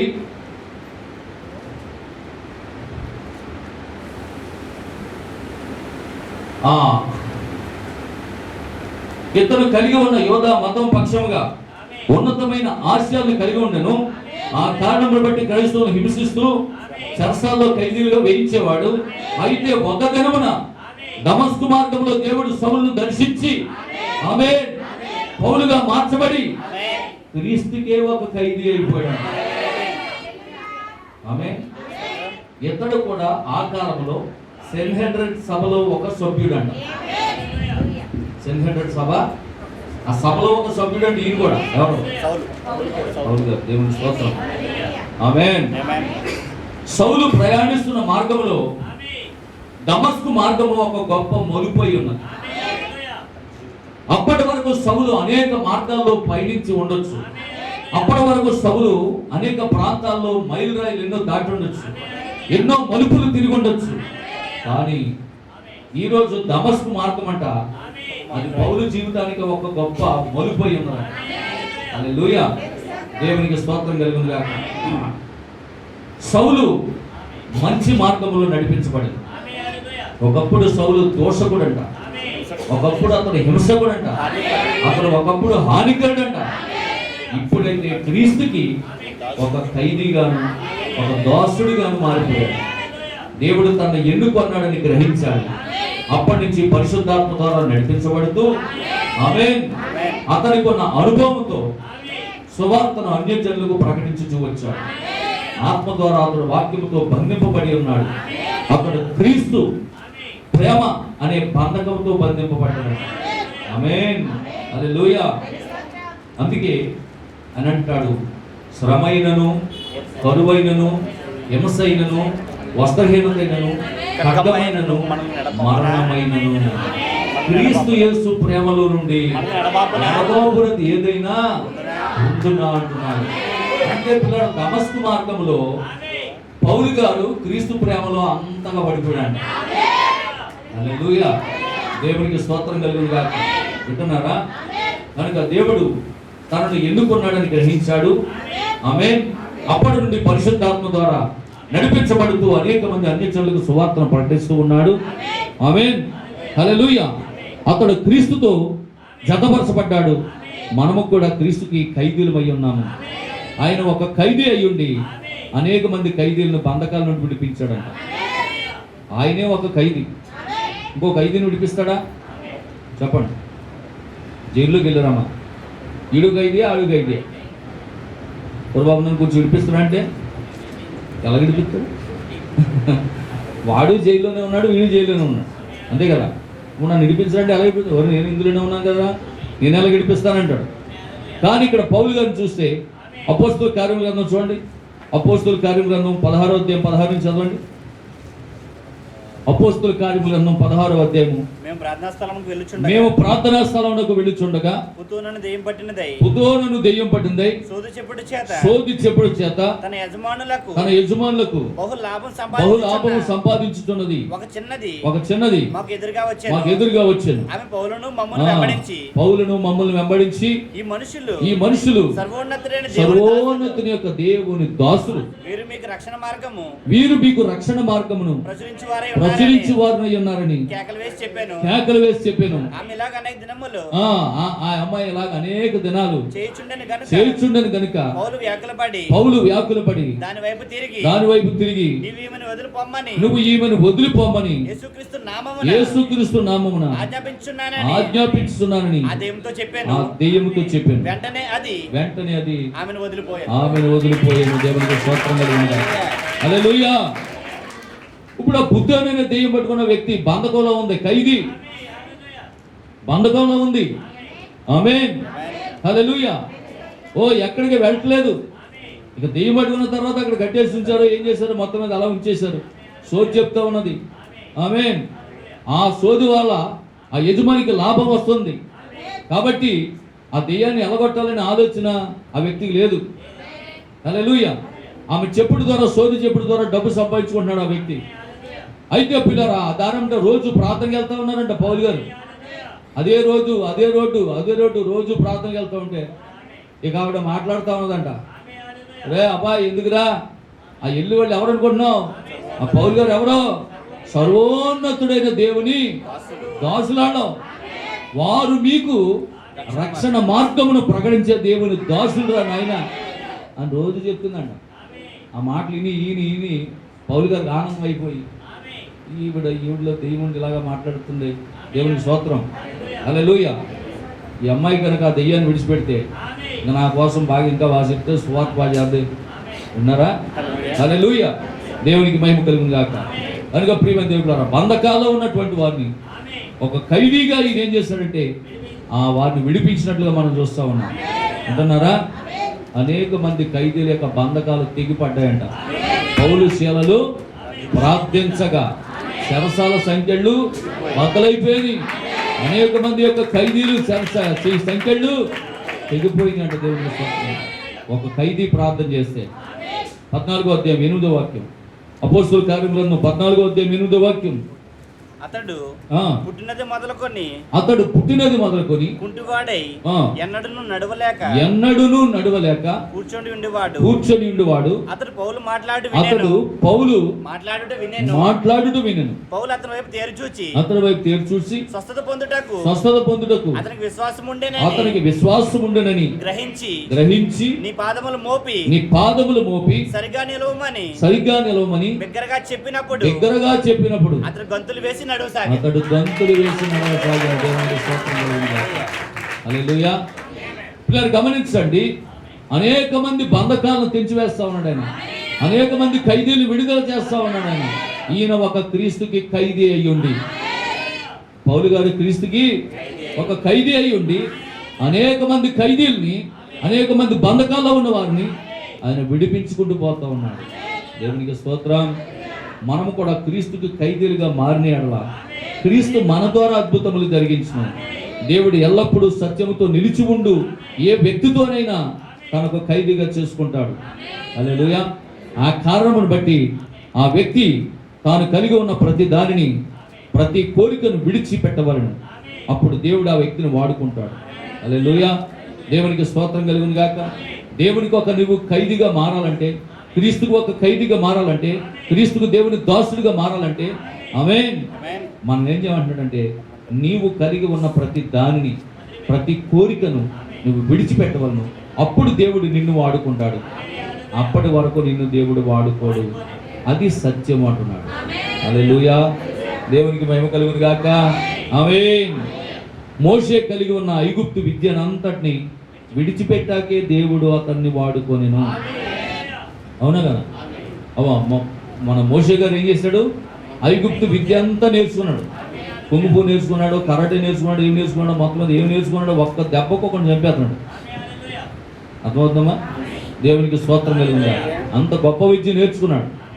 అయితే మోషే నేర్చుకున్న విద్యనంతటిని కూడా విడిచిపెట్టాకే దేవుడు అతన్ని వాడుకున్నాడు. అలాగే సౌలు కూడా మనం గమనించినప్పుడు గమాలియేలు దగ్గర అభ్యసించిన విద్యనంతటిని విడిచిపెట్టిన తర్వాత మరి దేవుడు అపోస్తులైనటువంటి పౌలును వాడుకున్నాడు. ఆమేన్. హల్లెలూయా. నిజమే ప్రియులారా, బ్రహ్మామును కూడా దేవుడు వాడుకున్నాడు. ఈరోజు నిన్ను కూడా దేవుడు వాడుకుంటాడు. ఆమేన్. పౌలు దేవుని యొక్క వాక్యమునకు అతను ఒక ఖైదీ అని తెలుసుకున్నాడు. ఆనాడు మోషేను ఎలాగైతే దేవుడు తన పరికొరకు పిలిచి ఉన్నాడు, దానిని అంతటినీ పౌలు ఎరిగి ఉన్నాడు. అపోస్తుల కార్యములందు 7వ అధ్యాయం 34వ వాక్యం. అపోస్తుల కార్యములందు 7వ అధ్యాయం 34వ వాక్యం. ఐగుప్తులోనున్న నా ప్రజల దురావస్థను నేను నిదానించి చూచుంటిని. వారు మూలుగు వింటిని. వారిని విడిపించుటకు దిగి వచ్చి ఉన్నాను. ఆమేన్. దేవుడే దిగి వచ్చాడంట. జాగ్రత్త వినండి. తన ప్రజలను ఐగుప్తీయులు పెట్టించున్నటువంటి వ్యక్తి చాకిరి, వ్యక్తి పనులను అన్నిటినీ కూడా వాటిని బట్టి ఆయన ప్రజలు దేవునికి మొరపెట్టినప్పుడు ఆ మొరను వినిన దేవుడు స్వయంగా ఆయన భూమి మీదకి దిగి వచ్చాడు. ఇక్కడ ప్రవక్త ఏమంటాడంటే, మరి దిగొచ్చినోడు మరి విడిపించవచ్చు కదా, దిగొచ్చినోడు విడిపించవచ్చు కదా అంటే ఆయనకు ఒక శరీరం కావాలంట. దేవుడు ఏమై ఉన్నాడు? ఆత్మస్వరూపై ఉన్నాడు. ఆత్మస్వరూపుగా ఉన్న దేవుడికి ఒక శరీరం కావాల్సి వచ్చింది. అందుకే దేవుడు ఏం చేస్తాడంటే మోషే శరీరాన్ని వాడుకున్నాడు. హల్లెలూయా. దేవునికి స్తోత్రం కలుగును గాక. అన్య జనులకు వెలుగుగా దేవుడు వెలుగుగా దిగొచ్చాడు. అర్థమవుతుందా? అన్య జనులను దురావస్థను చూసి వారిని రక్షించడం కొరకు లోకానికి వెలుగైన దేవుడు వెలుగుగా దిగొచ్చాడు. కానీ ఆ అన్యజనులకు వెలుగు కలగడానికి, ఆ అన్యజనులను రక్షించడానికి ఎవరు కావాలి? ఒక శరీరం కావాలి. ఇప్పుడు దేవుడు ఏం చేస్తాడంటే పౌలు అనేటటువంటి శరీరాన్ని దేవుడు వాడుకున్నాడు. హల్లెలూయా. దేవునికి స్తోత్రం కలుగును గాక. ఏమంటున్నాడు చూడండి, 34వ వాక్యం, అదే 7:34 ఇందా చదివిందే. అపొస్తలుల కార్యములు 7:34. ఐగుప్తులోనున్న నా ప్రజలు దురవస్థ ఐగుప్తులోనున్న నా ప్రజల దురావస్థలను నేను నిదానించి చూశాను. వారు మూలుగులు విన్నాను. వారు విడిపించుటకు దిగొచ్చాను. అది చూడండి, విడిపించడానికి వచ్చిన దేవుడు మళ్ళీ రమ్ము నిన్ను పంపుతాను అంటున్నాడండి. నా మాటలు అర్థమవుతున్నాను. ఆయనే వచ్చాడు కదా, నా ప్రజల దురావస్థ చూశాను, నా ప్రజల బాధలు చూశాను, విడిపించడానికి వచ్చాను. మరి వచ్చినోడు వెళ్ళిపోయి విడిపించవచ్చు కదా అంటే ప్రవక్త ఏమంటున్నాడు తెలుసా? విడిపించడానికి ఒక మనిషి కావాలంట. అందుకే ఇప్పుడు ఎవరు పిలుస్తున్నాడు? మోషేని పిలిచాడండి. రా మోషే, నిన్ను పంపుతున్నాను. నిన్ను ఐగుప్తులకు పంపుతున్నాను. అతను అధికారిని గాను, నిన్ను అధికారినిగాను, తీర్పరిగాను నిన్ను నియమించిన వాడెవడని వారు నిరాకరించిన ఈ మోషేను అతనికి పొదలో కనబడిన దేవదూత ద్వారా దేవుడు అధికారిని గాను విమోచకుని గాను నియమించి పంపాను. ఆమేన్, హల్లెలూయా. అంతకుముందు అక్కడ ఉన్నటువంటి వారు అడిగారు, ఐగుప్తీయులు, అసలు నిన్నెవడు నియమించాడు రా? మా మీద తీర్పరిగాను, మా మీద నాయకునిగాను, మా మీద అధికారిగాను నిన్ను నియమించిన వాడు ఎవడో అని అడిగారు వాడు. అవునా? నిజమేరా? నన్ను ఎవరు నియమించలేదు, నాకు అధికారం ఇవ్వలేదు అన్నాడు. పారిపోడు. కూడా పారిపోతే ఇప్పుడు దేవుడే పిలుస్తున్నాడు. ఇప్పుడు రే, నీకు అధికారం నేనే ఇస్తున్నాను, వాళ్ళ మీద తీర్పరిగా నిన్ను నియమిస్తున్నాను. వాళ్ళకి నీవే తీర్పరివి, వాళ్ళకి నీవే అధికారివి, వాళ్ళకి నీవే విమోచకుడివి, ఇశ్రాయేలుకు విమోచకుడివి, ఐగుప్తులకి తీర్పరివి నువ్వు. దేవునికి స్తోత్రం కలుగును గాక. ఇశ్రాయేలు ప్రజలకి నీవే ఒక విమోచకుడివి. హల్లెలూయా. దేవునికి స్తోత్రం కలుగును గాక. నీవే ఒక చిన్న దేవుడు నువ్వు అన్న. ఆమేన్. దేవునికి స్తోత్రం. హల్లెలూయా. దేవునికి మహిమ కలుగును గాక. కనుక ప్రియులారా చూడండి, నిజంగా దేవుని ప్రవక్తలందరూ యెహోవా పాఠశాలలోనే తర్పీదు పొందినవారు. వారికి మానవ పాఠశాలలు, మానవ తర్పీదు అవసరం లేదు. కాబట్టి వారు దేవుని వాక్యముతోనే నిలిచి ఉందరు. మోషే ఒక విమోచకుడు, ఐగుప్తు బానిసత్వం నుండి ఇశ్రాయేలును విడిపించెను. యోసేపు ఒక విమోచకుడు అయి ఉన్నాడు. అతడు తన ప్రజలను కరువు నుండి విడిపించాడు. ఆమేన్. కరువు నుండి రక్షించాడు అతను. పౌలు కూడా ఒక విమోచకుడై ఉన్నాడు. యోధా మతం నుండి తన ప్రజలను విడిపించాడు. క్రీస్తు కూడా ఒక విమోచకుడై ఉన్నాడు. ఆయన తన ప్రజలను వారి పాపముల నుండి రక్షించాడు. ఆమేన్. అమూల్యమైనటువంటి తన రక్తం ఇచ్చి ఆయన మనల్ని కొనుక్కున్నాడు. ఆమేన్, హల్లెలూయా. మనం మంచి కాలంలో జీవించున్నాము అనగా ఇది కోత కాలము. ఇదేం కాలం అంట? ఇది కోత కాలం. ప్రవక్త అన్నాడు, ఇది విత్తన కాలము కాదండి. విత్తనాలు ఆల్రెడీ ఎదిగిపోయినాయి, మొలకెత్తిని, ఎదిగిపోయినాయి, పరిపక్వానికి వచ్చేసినాయి, గోధుమ రంగులోకి వచ్చేసినాయి, బంగారపు రంగులోకి వచ్చేసినాయి, కోతకు సిద్ధంగా ఉన్నాయి. ఇది కోత కాలమై ఉన్నది. గోధుమలు గురుగులు వేరుపరిచే కాలమై ఉన్నది. హల్లెలూయా. దేవునికి మహిమ కలుగును గాక. నిజమే పిల్లరా, గోధుమలు గురుగులు వేరుపరిచే కాలం ఇది. గింజలను కొట్టులో చేర్చే కాలం ఇది. పొట్టును నిప్పుతో కాల్చే కాలం ఇది. కాబట్టి స్త్రీ పురుషులారా, ఓ బాల బాలికలారా, దేవుని సంపూర్ణ చిత్తానికి లోబడండి. పురుషులారా, స్త్రీలారా, బాల బాలికలారా, సంపూర్ణ దేవుని చిత్తానికి మీరు లోబడండి. దేవుని చిత్తం ఏంటో గ్రహించండి. లోకం వైపు చూడకండి, లోకాచారాలను పాటించకండి, దేవుని చిత్తాన్ని గ్రహించండి అని ఇక్కడ ప్రవక్త ఈ వర్తమానం ద్వారా మనందరితో మాట్లాడుతున్నాడు.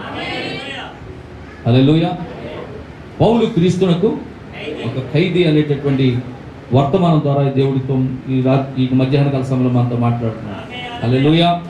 పౌలు ఒక్కడే క్రీస్తుకి ఖైదీ కాదు, కానీ మనము కూడా క్రీస్తుకి ఒక ఖైదీలుగా మారవలసిన వారం అయి ఉన్నాము. ఆమేన్, హల్లెలూయా. దేవునికి మహిమ కలుగును గాక. మరి దేవుని చిత్తమైతే మరలా సాయంకాలం 4 గంటలకి మరొక చిన్న వాక్య సందర్భంలో మాట్లాడుకుందాం. కాబట్టి మనం ప్రభురాత్రి భోజనానికి వెళ్ళబోతున్నాం సాయంకాలం. కాబట్టి మనలో ఎవరమైనా ఒకరి ఎట్ల ఒకరు ఏమైనా పొరపాట్లు చేస్తుంటే దయతో మనం ఒకరినొకరు ఒప్పుకుందాం, క్షమించుకుందాం. ఒకరికొకరు ప్రార్థించుకుందాం. హల్లెలూయా. దేవునికి మహిమ కలుగును గాక. ఒక దైవ సేవకుడిగా, నేను మీ యొక్క ఆత్మీయ తండ్రిగా, మరి నేను మీ జీవితాల్లో, మీ యొక్క కుటుంబాల్లో మిమ్మల్ని ఎప్పుడైనా ఒకవేళ ఏదైనా అన్నా మరి క్షమించమని కూడా అడుగుతున్నాను. దేవుని స్తోత్రం. మీ జీవితాల్లో, మీ కుటుంబాల్లో మరి ఎప్పుడైనా మిమ్మల్ని ఏమైనా అన్నా సరే, ఒక తండ్రిగా నన్ను భావించి మరి నా మాటలు మీరు అర్థం చేసుకోవాలని తెలియజేస్తా ఉన్నాను. ఎందుకంటే క్షమాపణ అనేది లేకుండా మనం ఈ సాయంకాల సమయంలో ప్రభురాత్రి భోజనానికి మనం వెళ్ళలేము, తీసుకోలేము. దేవుని స్తోత్రం. హల్లెలూయా. కాబట్టి క్షమాపణ అనేది తప్పనిసరిగా కావాలి. మనం నోటు ద్వారా కానీ, చేత ద్వారా కానీ, చూపు ద్వారా కానీ, మరి నోటు ద్వారా పలికినటువంటి మాటలు ఏమైనా తప్పులుంటే, పొరపాట్లుంటే మనం క్షమించుకోవాలి ఒకరినొకరు. ఒక ఆత్మీయ తండ్రిగా నేను మీకు ఈ మాటలు చెప్తా ఉన్నాను. సంఘాన్ని అంతటిని కూడా ప్రేమించి సాయంకాలం జరిగేటటువంటి లార్డ్ సఫర్లో మీకు ఎటువంటి ప్రాబ్లమ్స్ ఉన్నా ఒక సంఘ కాపురిగా నాతో పంచుకోండి. హల్లెలూయా. నాతో చెప్పండి. దేవునికి స్తోత్రం. ఆమేన్. ప్రార్థన చేసుకుందాం. అందరూ కూడా లేచి నిలబడి దేవుని యొక్క సన్నిధిలో ప్రార్థనాపూర్వకంగా మనం సాయంకాలానికి సిద్ధపడి రావాలని ప్రభువుని మీకు మనం చేస్తా ఉన్నాను. సాయంకాలం అందరూ కూడా చక్కగా దేవుని యొక్క సన్నిధిలో మరి ప్రభురాత్రి భోజనంలో పాలు పంపులు పొందాలని ప్రభు పేరిట మీకు మనం చేస్తున్నాను. హల్లెలూయా. హల్లెలూయా. జీవించుచు ప్రేమించి చనిపోయి రక్షించి పాతి పెట్టబడే పాపములు బహు దూరముగా మోసికొని పోయెను ఒకరోజు ఆమెయండి. జీవించుచు ప్రేమించి చనిపోయి రక్షించి పాతి పెట్టబడే పాపములు బహు దూరముగా మోసికొని పోయెను ఒకరోజు రానియండి. ఆహా హల్లెలూయా. ఆహా హల్లెలూయా. ఆహా హల్లెలూయా. ఆహా హల్లెలూయా.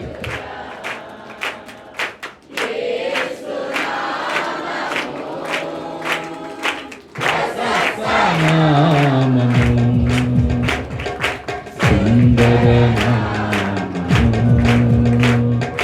ఎంత మధురము యేసు నామము. వేదనతో నిండిన వాడా అది నీతో కొనిపోను. వేదనతో నిండిన వాడా అది నీతో కొనిపోను. దుఃఖపు పీకులను తొలగించి వేయము. దుఃఖపు పీకులను తొలగించి వేయము. ఆహా హల్లెలూయా. ఆహా హల్లెలూయా. ఆహా హల్లెలూయా. ఆహా హల్లెలూయా. యేసు నామము ప్రశస్త నామము. సుందర నామము ఎంత మధురము యేసు నామము. హల్లెలూయా. ప్రార్థన చేసుకుందాం. ఎవరికి వారే ప్రార్థన చేసుకోండి పిల్లరా. ఒక్క నిమిషం మీకు అవకాశం ఇవ్వబడుతుంది. ఎవరికి వారే ప్రార్థన చేసుకోండి. తలలు వంచి ఎవరికి వారే ప్రార్థన చేసుకోండి. నీ కుడి వైపునున్న సహోదరిని, నీ ఎడమ వైపునున్న సహోదరిని మీరు జ్ఞాపకం చేసుకోండి. క్షమించండి. ప్రభువా, నేను ఇంతవరకు ఒకవేళ ఈ నెలలో ఎవరినైనా ఏదైనా మరి అనుంటే క్షమించండి అని అడుగుదాం. ఎవరిలోనైనా మనకు భేదాభిప్రాయాలు ఉంటే ఈ మధ్యాహ్నకాల సమయంలో మనం ఒప్పుకుందాం. ఎందుకంటే సాయంకాలం మనం సిద్ధపడుచున్నాం. ఈ కాలపు ప్రవక్త అంటున్నాడు, వధువుని ఎవ్వరూ సిద్ధపరచక్కలొద్దంట. వధువు యేసుక్రీస్తు భార్య తన్ను తానే సిద్ధపరచుకుంటున్నాడు. ఆమేన్. హల్లెలూయా. నిజమే పిల్లరా, ఎవరో నిన్ను పరీక్ష చేయక్కలొద్దంట. ఎవరో నిన్ను పరీక్ష చేయగలదంట, మనలను మనమే పరీక్ష చేసుకోవాలి. కాబట్టి మనలను మనం పరీక్ష చేసుకుందాం, యోగ్యతగా తీసుకుందాం. రాత్రికి సాయంకాలానికి రాత్రి భోజనానికి సిద్ధపడదాం. దేవుడు మనం దీవించును గాక. మహోన్నతుడా, మహాగణానికి వందనాలు. పౌలు క్రీస్తునకు ఒక ఖైదీ అనే వర్తమానం ఈ కాలపు ప్రవక్త 1963లోనైనా ప్రసంగించినటువంటి ఆ వర్తమానంలో నుండి ప్రభువా, నీ దేన సేవకుడైన నన్ను మీరు జ్ఞాపకం చేసుకుని మరుగుపరిచి నాయన మరి ఆ ప్రవక్త నోటు నుండి వచ్చింది నాయన ఇక్కడ బోధించడం జరిగింది. ఇందులో ఏది కూడా మా సొంత ఆలోచన లేదు, మా సొంత తలంపులు లేవు. ఆయన ఏదైతే ఆ రోజు ప్రసంగించాడో దానినే మేము వివరిస్తున్నాం ప్రభువా. కాబట్టి నిశ్చయముగా విన్న వాక్యాన్ని మా హృదయాల్లో ఫలింపు దయచేయండి, వ్యర్థము కాకూడదు నాయనా. ప్రతి వాక్యం మా జీవితంలో ఫలించాలి ప్రభువా. నీ రాకడికి మేము సిద్ధపడాలి ప్రభువా. ఆయన ఒక్కడే క్రీస్తుకి ఖైదీ కాదు, కానీ ఈరోజు మీరంతా ఖైదీలుగా ఉండాలి, మీరంతా క్రీస్తు ఖైదీలుగా మారాలి అని ఈ కాలపు ప్రవక్త వర్తమానంలో చెప్పాడు ప్రభువా. ఓ స్త్రీ పురుషులారా, బాల బాలికలారా, మీరందరూ కూడా క్రీస్తునకు పౌలు వలె ఖైదీలుగా మీరు అందరూ మారాలని ఈ వర్తమానం ద్వారా సందేశం అందించారయ్యా. అది మేము విన్నాం ప్రభువా. నీకు ఖైదీగా మారాలంటే నీ ప్రేమను మేము పొందుకోవాలి నాయన. ఆ గొప్ప అగాపే ప్రేమను నాయన, ఆ దైవిక ప్రేమను ప్రభువా, ఆ దైవిక ప్రత్యక్షతను ప్రభువా ఇక్కడ కూడి ఉన్న మేము అందరము పొందుకొందుము గాక. మా సహోదరి సహోదరుని ఆ అగాపే ప్రేమతో మేము ప్రేమించుదుము గాక. ఓ నాయన, మాలో నాయన కష్టాలు, కార్పణ్యాలు, గొడవలు ఏమీ లేకుండా ప్రభువా, ప్రేమ, ఐక్యత, సమాధానం కలిగిన ఆయన నీ వధువుగా సిద్ధపడి ప్రభువా, నీ రాకడకు ఎత్తబడే గుంపులో ఉండాలి ప్రభువా. విడవబడాలని ఆశ మాకు లేదు నాయన. విడవబడితే ఎంత భయంకరంగా ఉంటామో, విడవబడితే ఎన్ని శ్రమలు ఉంటాయో, విడవబడితే ఎంత దయనీయమైనటువంటి కార్యాలు జరుగుతాయో మేము అన్ని చదువుకున్నాం ప్రభువా. కాబట్టి విడవబడే గుంపులో ఉండడానికి మాకు ఇష్టం లేదు ప్రభువా. ఎత్తబడే గుంపులో ఉండాలనుకుంటున్నాం ప్రభువా. ఆ ఎత్తబడే కృప కూడా మాకు దయచేయండి. ఇదిగో ఈ మధ్యాహ్న కాల సమయంలో చేరు వచ్చిన ప్రజలందరినీ కూడా మీరు దీవించండి, ఆశీర్వదించండి, మీరు బలపరచండి ప్రభా. ఇక్కడ ఉన్నటువంటి సహోదరి సహోదరులందరినీ నేను ప్రేమిస్తున్నాను ప్రభా. ఒక్కొక్కరిని ప్రభా వారిని దీవిస్తున్నాను అయినా. ఓ దేవా, వారి ఎడల మేము ఎక్కడ పొరపాటు చేస్తే ప్రభా దయతో క్షమించమని నీ సన్నిధిలో నీ పాదాలు పట్టుకుని అడుగుతున్నాం ప్రభా. సహాయం చేయండి ప్రభా. నీకు వందనాలు.